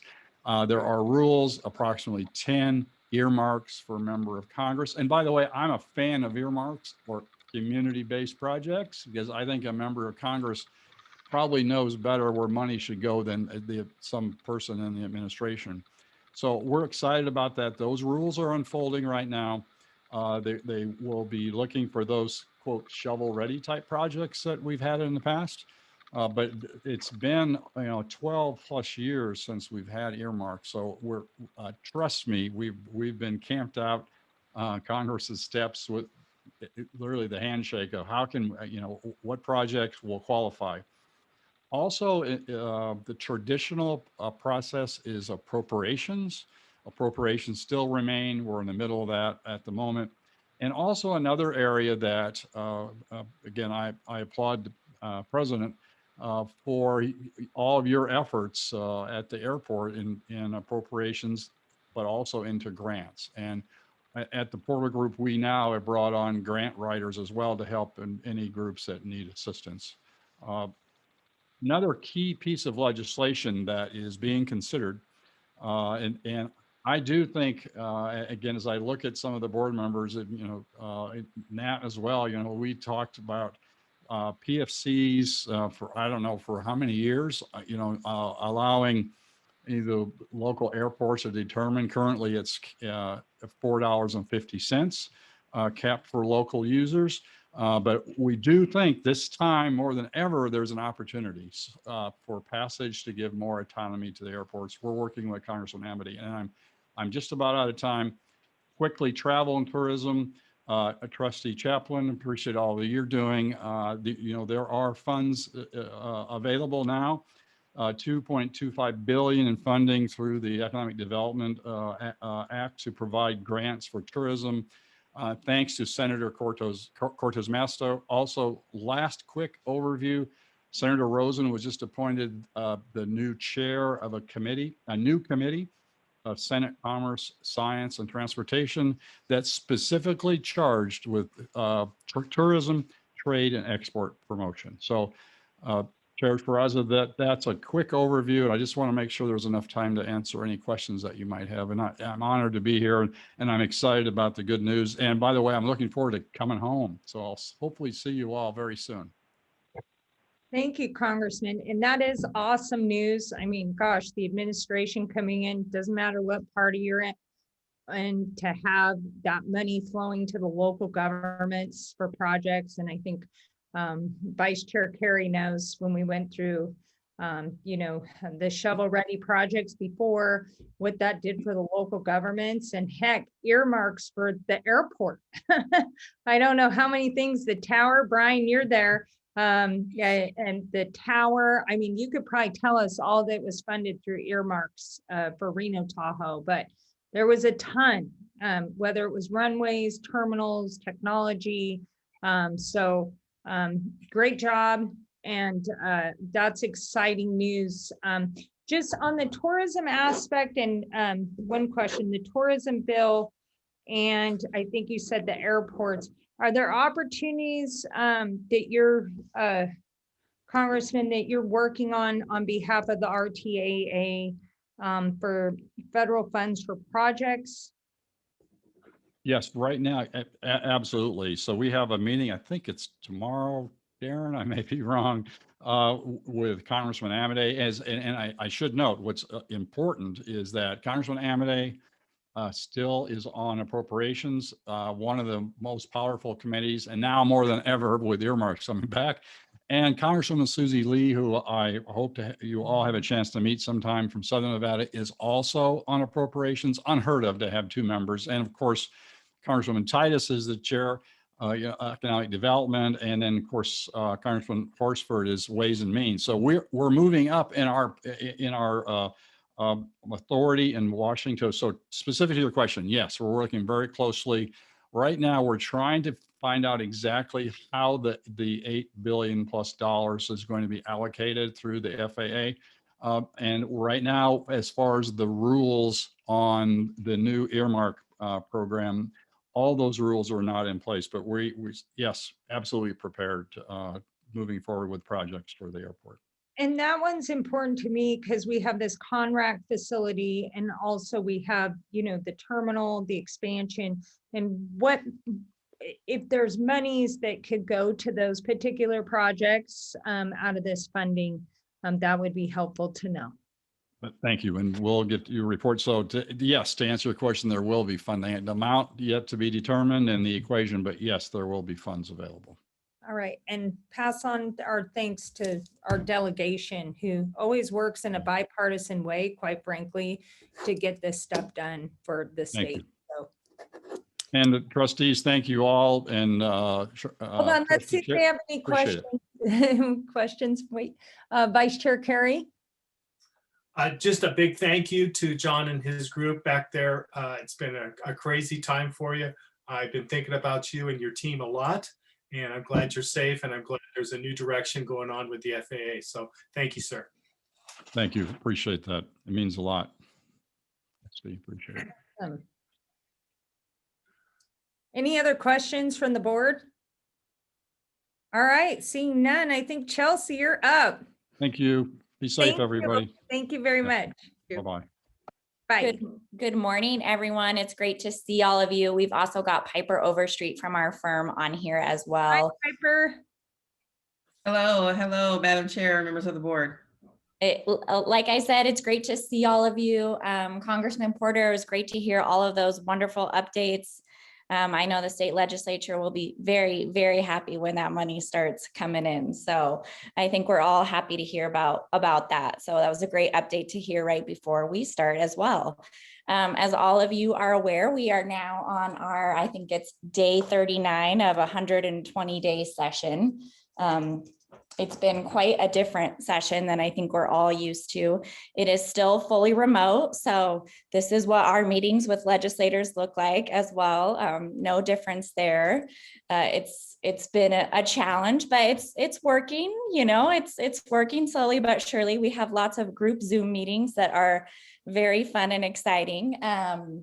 They're hoping that the building can start to open up slowly. I think that at this point they have almost all of staff vaccinated. They might just be waiting for their booster shots, their second shots. So once everyone in the building is vaccinated, the plan is to slowly open. When that actually will be, we don't know, or what the details look like. And what does open mean? Does that mean everybody just gets to come in? Is it appointment only? Is it if you're just presenting a bill? So we're still waiting for a lot of those details at this point. There are lots of bills being introduced. We have a couple deadlines coming up. March 15th and March 22nd are the next bill introduction deadlines. While they have introduced quite a few bills, they're actually a little bit behind from where they normally are. LCB for the majority is also working remote, so they're not able to pop up and chat with legislators or have us lobbyists come in and discuss our bill drafts that we're working on legislators with. So it is creating, you know, a lag in things. I would expect a very big dump on Monday the 15th and then another one on the 22nd. So we'll be furiously reading through bills. I'm sure Brian will be loving all the email updates and inundating his inbox with, how does this affect you guys? Do you care about this? So it's, you know, we're kind of just waiting for that next deadline. There's also going to be April 9th and April 20th are when they have to get out of the first committee of origin and then their first house of origin. So by April 20th, all assembly bills have to be passed out of the assembly and over to the Senate. For you guys, well, I guess I would also just kind of point out on a statewide level, we've chatted, you know, there's been some conversation on this board meeting as well, but we're hearing perhaps an announcement today or tomorrow from the governor's office about opening up large group gatherings and increasing that capacity. So I think that's good news for everybody. As the chair had mentioned, it was so great to hear that 0 COVIDs, and you know, I think we're starting to see that everywhere trickle down, and hopefully that means we can start opening up more and get that airport busier. I would love a couple more Southwest flights from Reno to Vegas. I heard they're opening up, but I think it's just for spring break, they said. So I'm excited next week. I have a lot more options when flying up north. And then in terms of what we're really working on and tracking for the airport at this point, I think our number one priority is SB 61. So this is a bill coming from Dieter about blind vendors. It's the issue there, and just while we're tracking it so closely, is that potentially the way the bill's written, we want to make sure that it doesn't affect the RTAA, your airport's ability to get federal funding. There's some pretty strict requirements with grant assurances and the FAA. And so we just want to make sure that anything that comes out of the legislation would not impact our ability, would not require us to do something at the state level that could then put in jeopardy some federal funding. So we're working very closely with Dieter on that, as well as McCarran Airport and all local governments on this as well. So that's kind of our number one priority at the moment. Another bill that we're watching and working on very closely with is AB 97. I'm sure your fire chief can pronounce some of these chemicals much better than I can, but airports use specific chemicals when fighting fires at the airport.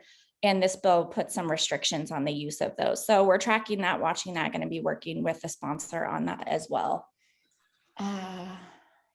Most recently, we have also, I know this is an issue that you guys have been dealing with, peer-to-peer car rentals. There is a bill coming out that will regulate them.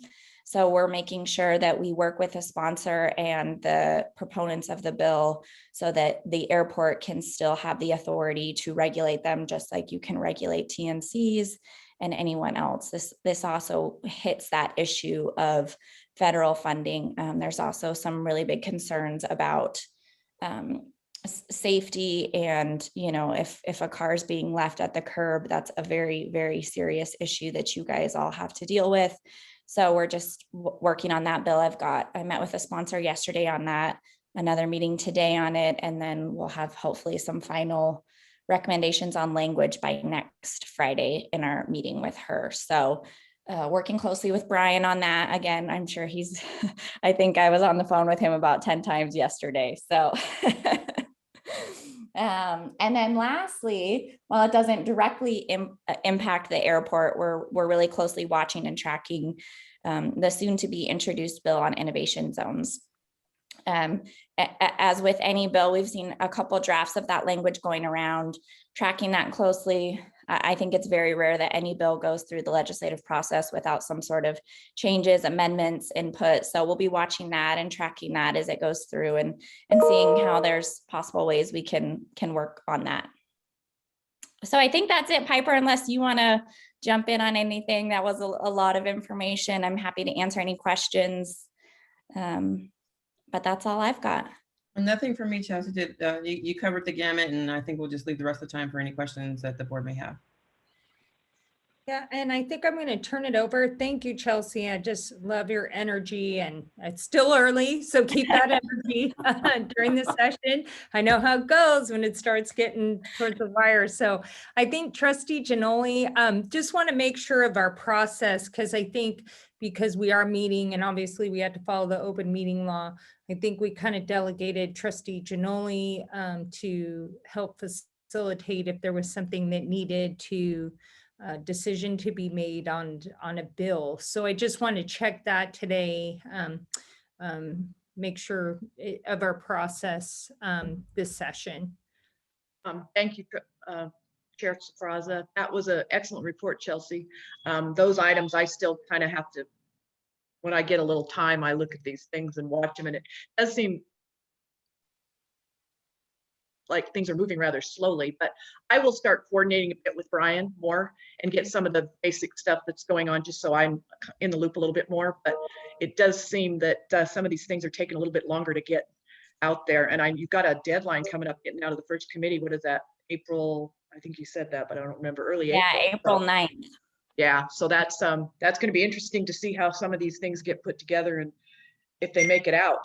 But thanks so much. You guys are doing a great job, and I appreciate it. Thanks. Any other questions from the board? Sure, Carrie. Thank you, Madam Chair. I just wanted to express my concerns about the innovation zones bill that you haven't actually seen yet. I'm vitally concerned on the impacts it would have here in Northern Nevada for not only our businesses, but our cities and our county trying to support that thing. So if we could watch that closely and be looking for fiscal impacts to local governments and the airport, it appears to be very advantageous to those exciting opportunities to attract to Nevada. But I don't want to be just the residential community that serves that innovation zone. And they're talking in excess of 100,000 people to construct the innovation zones, and yet they're providing residences for only 18,000 people. So just if you could look at it from the airport perspective, we serve a 130-mile catchment area. Obviously, there's no passengers there now, but we also want to make sure that we're on an even playing field. If they were to build the airport that they're showing in their drawings, we would certainly want to make sure that it was a fair fight, because we don't know what it's like to have a private government that's going to operate an airport when we're a public airport serving all of the public. So just those initial concerns. I trust Darren's judgment, and obviously Lisa Giannoli's got a lot more experience at the legislature than I want, but just be careful on that one, because it's so fast and it's such a departure from our Constitution. So thank you. Trustee Janoli? I would agree completely with you, Sean. I've been reading a lot about that. I get my hands on anything I can. It's an amazing concept, but it is frightening having come out of local government as you have. The dynamics of that and how that would work, I'm not sure, but I do think that that's something that we'd have to watch very closely, because it kind of, for those of you who've been around a long time, it reminds me of Bullfrog County, which was a concept about probably 25 years ago that came up. This is just much more elaborate than that, but anyway, that's certainly one that's going to be watched. And I'm sure the local governments, I was going to check in with NACO, and I'm sure NACO and the League of Cities are watching that very carefully as well. Yeah, and I think on that one too, Chelsea, is I don't want to take a position on anything till we get the information on it. I don't have enough information personally to make a decision. And I don't know if I want to, unless it affects the board, I mean, the airport. So but I do think we should get the information on that bill. So. Absolutely. I appreciate all of the comments on that. You know, as I mentioned, everything that goes through this process changes and is always moving. So we haven't seen a bill draft officially yet. We haven't seen language officially yet, but we will absolutely continue to watch it, keep you guys updated, have open conversations with it, and work with all the stakeholders and partners in it. As we know, it's a priority of the governor. He mentioned it in his State of the State. So, you know, I think that means that it's obviously a priority for him and for his office. So we'll just continue to watch it and be a part of it. But, you know, like I said, I can probably count on one or two hands each session how many bills actually get passed the way they got introduced. So. All right. Any other comments? Thank you, Vice Chair Carey and Trustee Giannoli, because I think that's important to review and look at everything. All right. So back to the order of the agenda. Thank you so much, Chelsea Piper. Thanks, everyone. Have a great rest of your day. Thank you. I'm sorry, I'm just pulling up. I believe we have finance now, the monthly finance budget update.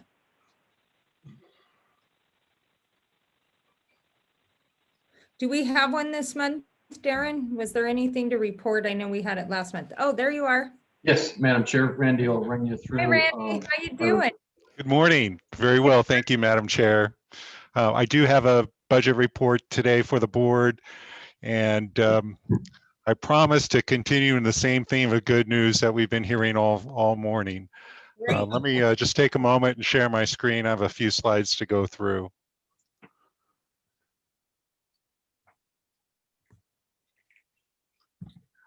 Oh boy.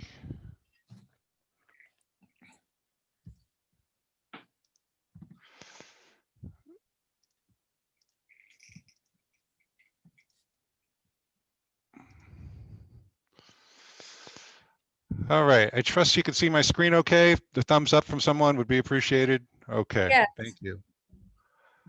All right. Well, good morning, Madam Chair, Trustees, CEO Griffin.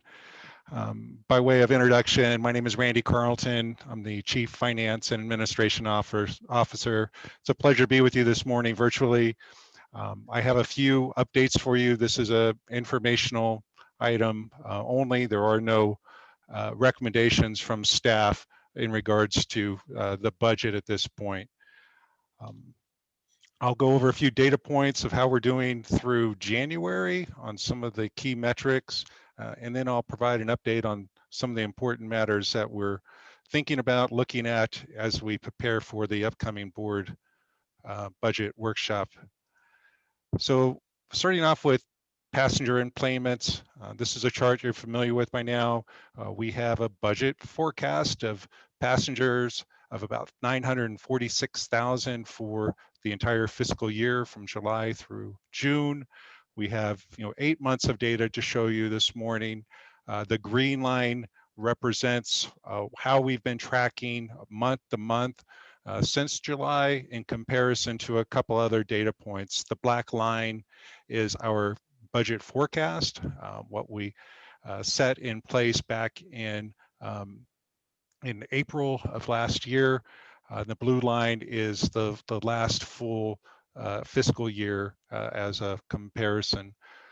Overall, we're doing pretty well with respect to passenger enplanements and meeting our forecasts. We have dipped below the budget line there for a couple months, have come back up in February, but as you could see in those months, beginning in July and through November, we're ahead of schedule by about over 17% overall. And it's our estimation that because we were over in those earlier months, that those will offset those months that we're showing a less than budget.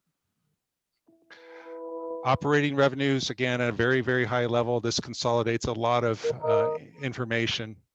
Our revenues for the first 7 months, we've received $24.2 million of operating revenues. That's revenues of the like of landing fees and terminal rents, revenues from our concessionaires, rental car agencies. Year over year, we're still not there, of course, in comparison to a pre-COVID trend. We're still off 31%.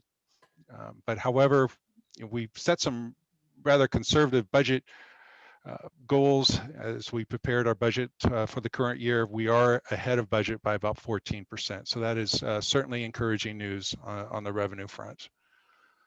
The other side of the coin is expenses, our operating expenses, and this is our mostly our payrolls. As an organization with up to 200 and I believe 60 employees at the currently. We are largely a payroll driven organization with about 70% of our expenses going to payroll. We are, however, doing well, better than expected. We're below budget of about 11%.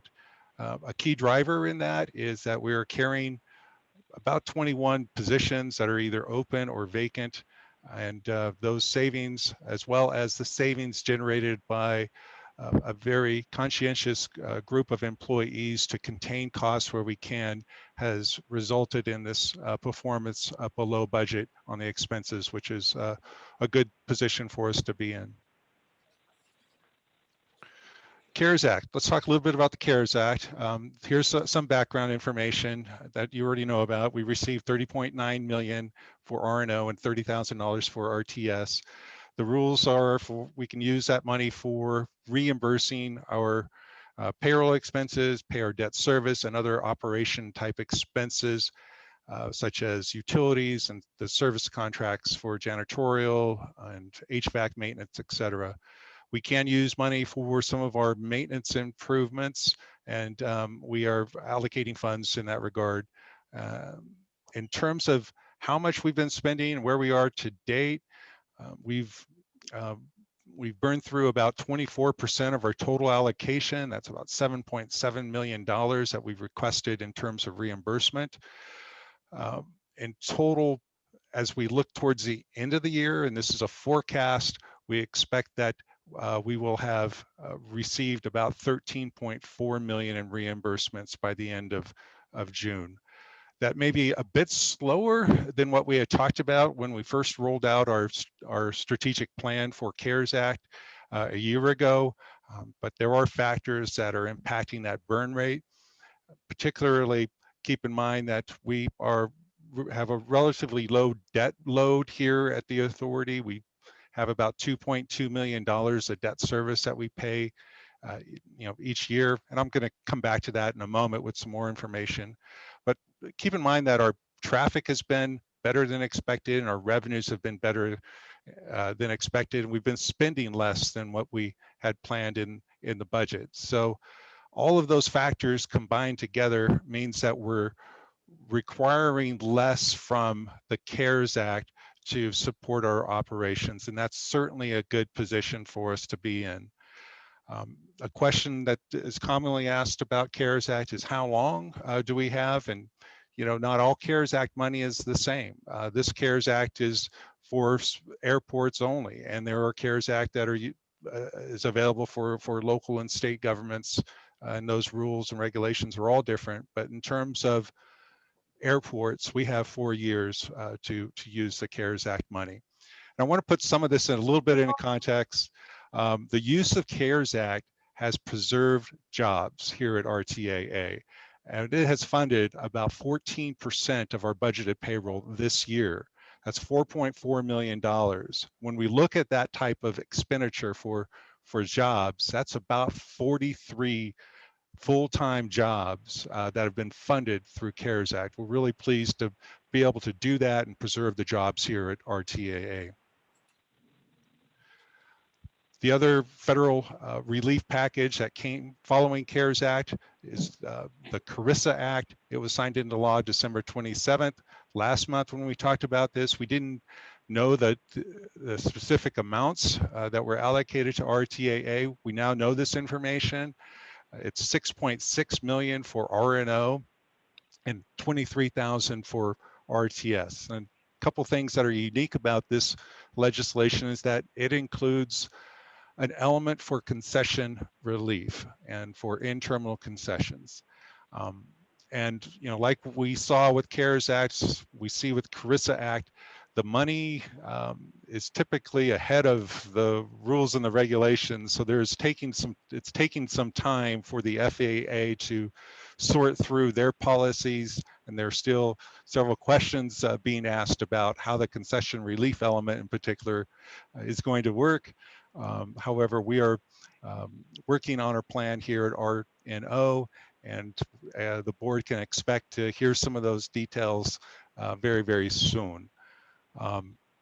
Like CARES Act, this money will need to be used within 4 years, and it is being directed towards many of the same purposes of CARES Act, but I would say a more focused attention on COVID response in terms of combating the spread of COVID, and it continues to be eligible for debt service and operational expense reimbursement. All right, a few budget watch items as I wrap up my comments. We've all been hearing about the American Rescue Plan Act. I haven't heard it yet called ARPA, but that probably is going to be the way that we refer to this. It was passed in Congress and expected to be signed by the president probably either today or tomorrow. It's a $1.9 trillion package. It includes $8 billion for airports.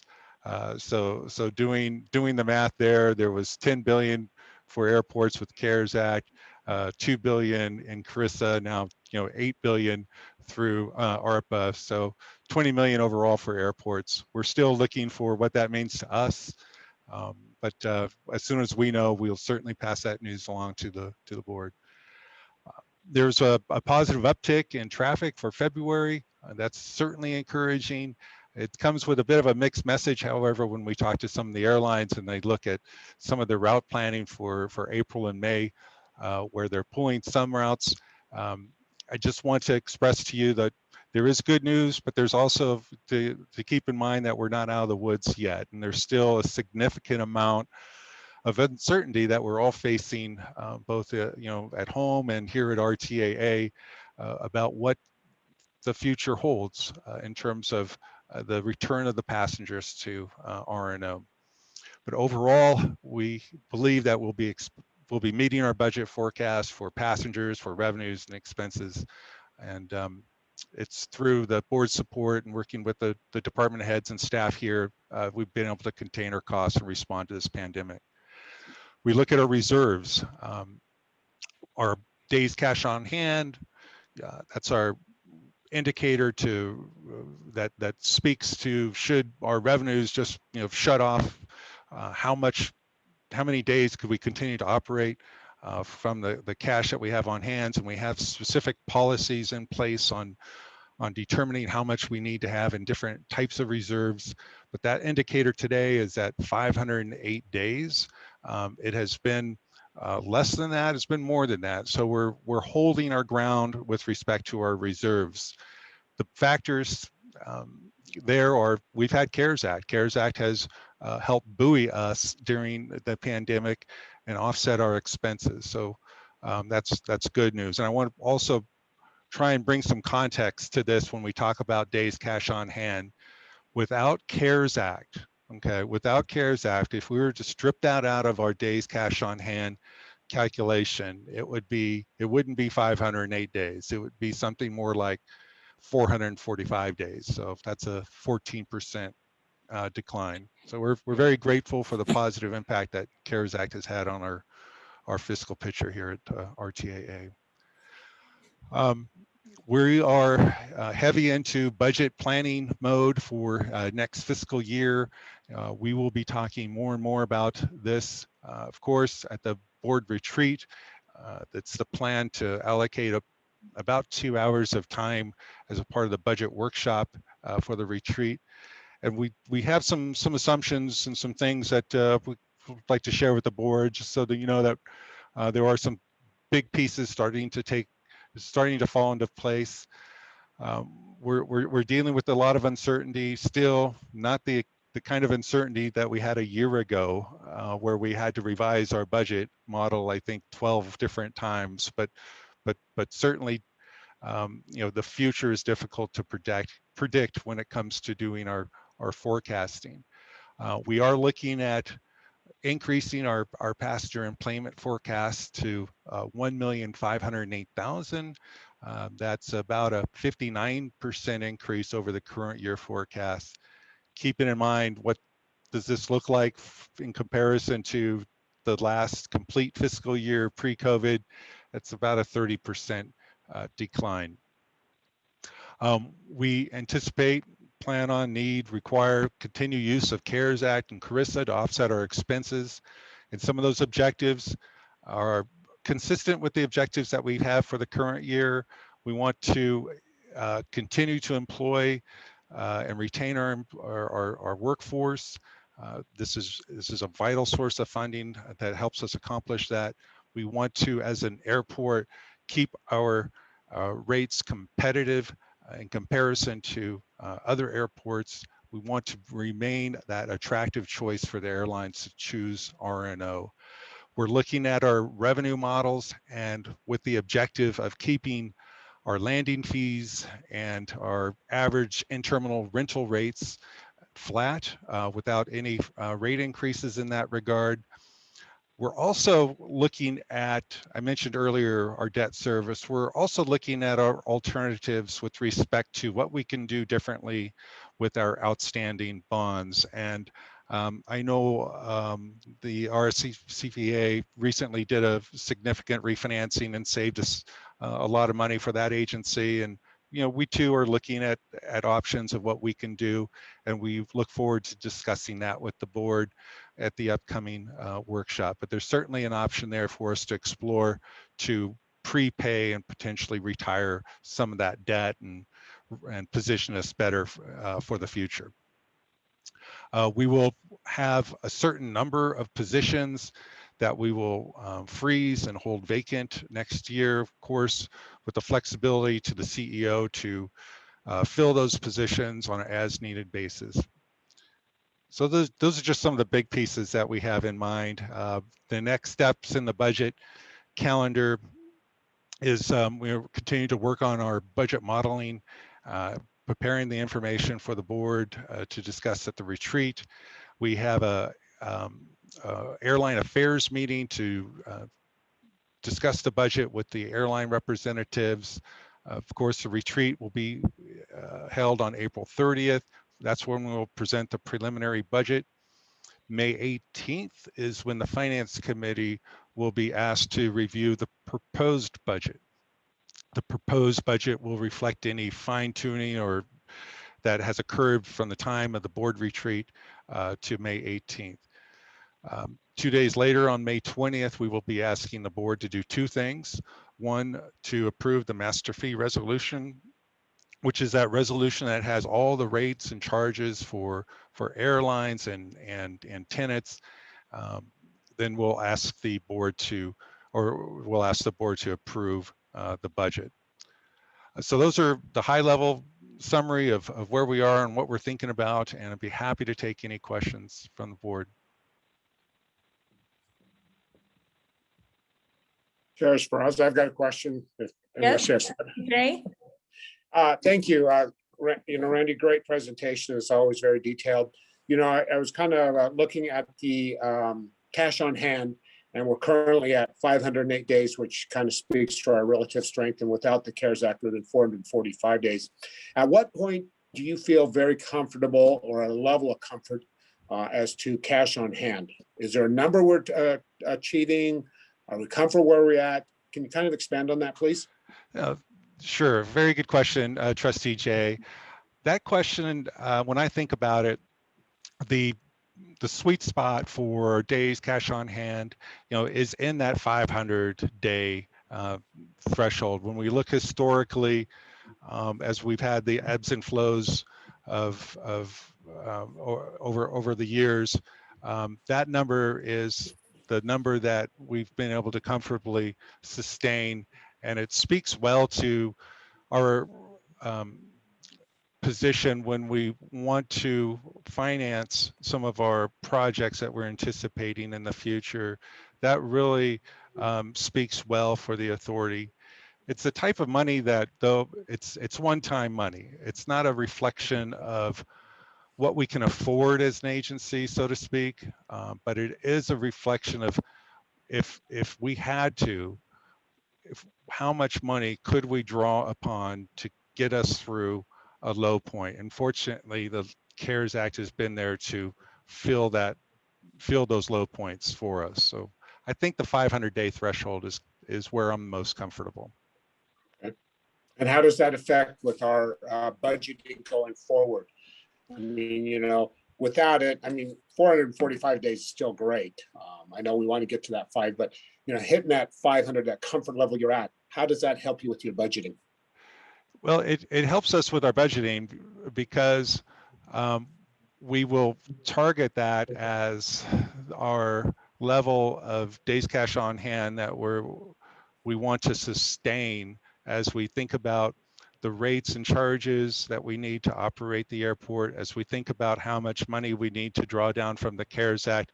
We work around in that rate model to back into where we want to be in our level of reserves, not drawing from reserves, but not contributing to the reserves. Our goal is to break even. And as you know, we have an airline agreement, and at the end of the year, the surplus revenues that we have are split with signatory airlines on a 50-50 basis. So our goal, however, really is to break even at the end of the year and maintain our days cash on hand or reserves around that 500-day level. Okay, great. Thank you very much. I appreciate that. Mm-hmm. Any other questions from the board? And Randy, I really appreciate the presentation and all the hard work of the financial staff. And I did talk to our CEO about this, but we did have employees taking some pain with the furloughs and doing some other things. And we did that to remain financially stable through the hard times. But I also see that we're going to be getting more appropriation, more funds, and our financial position. So I just, have some feelings about that, also about the base pay, as I've said before, for some of our employees. I know the CEO is working on that, but it does, we did have our employees that took furlough days, and I do have some heartburn about that happening, and then having what we do have in our cash reserves. So I don't know if other board members feel that way, but I do on that issue, because financially we are in a pretty good spot. And that being said too, I know we have, we don't know what the future holds, and we don't know what those bookings, so I think we've got to track that. I just want to be mindful of the sacrifices that our employees made to keep us on financially good footing. So any other comments from the board? Trustee Rose? Yeah, can I make one comment, please? Yes. I just want to say that I'm so pleased to see that we used the CARES Act, some of the CARES Act money to save jobs. I know there were a lot of us business owners out here that used 100% of our PPP to save employee jobs, even if we didn't have work for them. And many of us did that. And so I just, it makes me very proud that the airport utilized a portion of that money to save our employees' jobs. And I'm not going to say anything about days cash on hand because Randy, I know you already know how I feel about it. But as a follow-up to Trustee Jay's question, since you answered the question with 500 being the part that you're comfortable with, does that mean that we are at a place where we don't have to continue to watch it grow to 600? Are we going to try to hold it at the 508? Could you expand on, you know, at what point are we going to rein that in before we have 2 years? Right. Good question. And, you know, what we do is we try and in our budget forecasting to break even. You know, we do not budget to grow our reserves. Right. And, you know, things happen during the course of the year. We're seeing now that our revenues are outperforming budget and our expenses are below budget. So those things happen, and those things have a result of increasing those numbers, the days cash on hand. I understand your concern, and we will be mindful of that, Trustee Rose, as we work on the budget for next year and apply our assumptions to do the best that we possibly can to provide realistic forecasts in our revenues and expenses so that we're not needlessly growing reserves. Reserves are never a bad thing. I don't want to give the impression that having reserves is a bad thing because I would never feel that way ever. But just in light with what Chair Sferrazza said, just the balance between, you know, how we're compensating employees versus how much money the airport's receiving. I just, you know, I just don't want it to look a certain way. I think you understand what I'm saying anyway, but you guys have done an incredible job through COVID and budgeting the money and making sure that we stayed in a healthy position. I don't want my comments to be seen as negative at all, just more, you know, just looking for information. So I do think you guys have done an amazing job, and I want to make sure I say that clearly. And Randy, totally agree. I mean, this is a good problem to have. I think we, knock on wood, I think because of our CEO and yourself, the whole team, I mean, there's airports who aren't as good of a financial position as we are. So I think we have to be mindful of that moving forward. I mean, we don't know what the future holds. So I know you guys are looking at it. So appreciate the update. Any Madam other Chair? questions? Yes, Darren. Thank you, Madam Chair. I just wanted to make a couple comments there. I appreciate the feedback and completely agree. The finance team has done an amazing job through an unprecedented financial situation for all airports. And, you know, in my experience, the answer on what's the right number of days cash on hand depends on who you ask. And some airports have 600, some are in the 4s.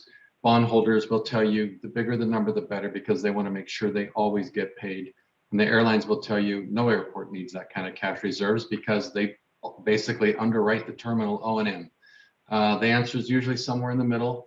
And that's kind of where we're at now, thanks to the CARES Act. And so I'm with Randy in that I don't think we need to have a particular aspirational goal to keep pushing the number up. And I have been places where that was the goal because of heavy amounts of debt.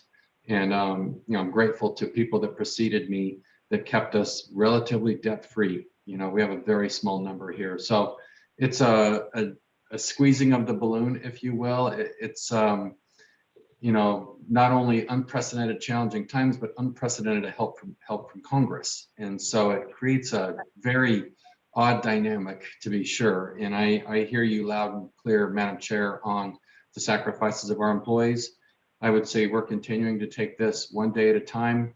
All options are on the table for making sure that we are fair and equitable across the entire organization, both inside the RTAA, as well as with our terminal tenants, our general aviation tenants, that we're doing everything we can to help everybody, not hoard more cash than we need to or ask for sacrifices that really aren't needed. You know, and where we were in August when we implemented the furlough program is very different from where we're at today in terms of days cash on hand, the returning of our business, our financial, how we did through the winter. And it's generally a really good story as we've talked about today. So I'm glad this is where we're landing, and we will continue looking for ways to take care of people, both inside the organization and out, and be smart with the money. And we'll talk with you more about that at the budget workshop for sure, as we get better clarity on this bill that's about to be signed by the president. We don't know what those numbers are. That will add yet one more element to a pretty complex equation of how are we managing all this and being really great stewards and being conservative, because we still do have headwinds. And, you know, to Randy's earlier point, we still have headwinds. Airlines are pulling flights down in April because we haven't had the booking levels that they wanted. That's probably not surprising, and hopefully they're back in June, May timeframe, we'll see, but we hope for that summer surge. So we'll just still continue taking it day by day and making really smart decisions with this board and keeping you super informed. Thank you, Madam Chair. Thank you. Madam Chair, could I say one more thing? Yes, Trustee Rose. Darren, I forgot to take the opportunity to say that I love how proactive you guys were in getting the COVID testing at the airport. I really think that that will help us increase our flights at a faster rate than if we didn't have it, and make people more comfortable to fly. I know the first thing that came to my mind is I really need to book a flight from Reno to Oakland so that I can get my test and get on the plane and leave. That was the first thing I was thinking. I don't want to drive to Oakland anymore. I just want to get on my flight right in Reno and take my test and go. So I just think you guys were really proactive in, you know, in seeing that, the advantage of that early on. And I didn't get an opportunity to say that earlier. So thank you. And whoever worked on that with you, thank you all. Thank you, Trustee Rose. All credit to Tina and Shauna and their team for doing all the heavy lifting here. I think it's going to be a great addition as well. Thank you. All right. Moving along, we are at the board comments. Any more board comments? Seeing none, we'll go to public comment. Lori, any public comment? We have no public comment. Great. Thank you. And then you guys we're all set for the retreat. Are we confirmed on the date, Lori? We're confirmed on the date, April 30th. Okay. And we are still checking with locations. Great. But we're close to getting some quotes to you, and we'll get something selected. Will it be 1 day or 2 days, Chair Sferrazza? Looks like it's 1 day based on the feedback the board gave Lori. Okay, so just April 30th. Yes. Thank you. All right. And all right, no public comment. I believe we are adjourned. Thank you, everybody. Have a Stay good safe. weekend. Great meeting. Thank you, everybody. Thank you.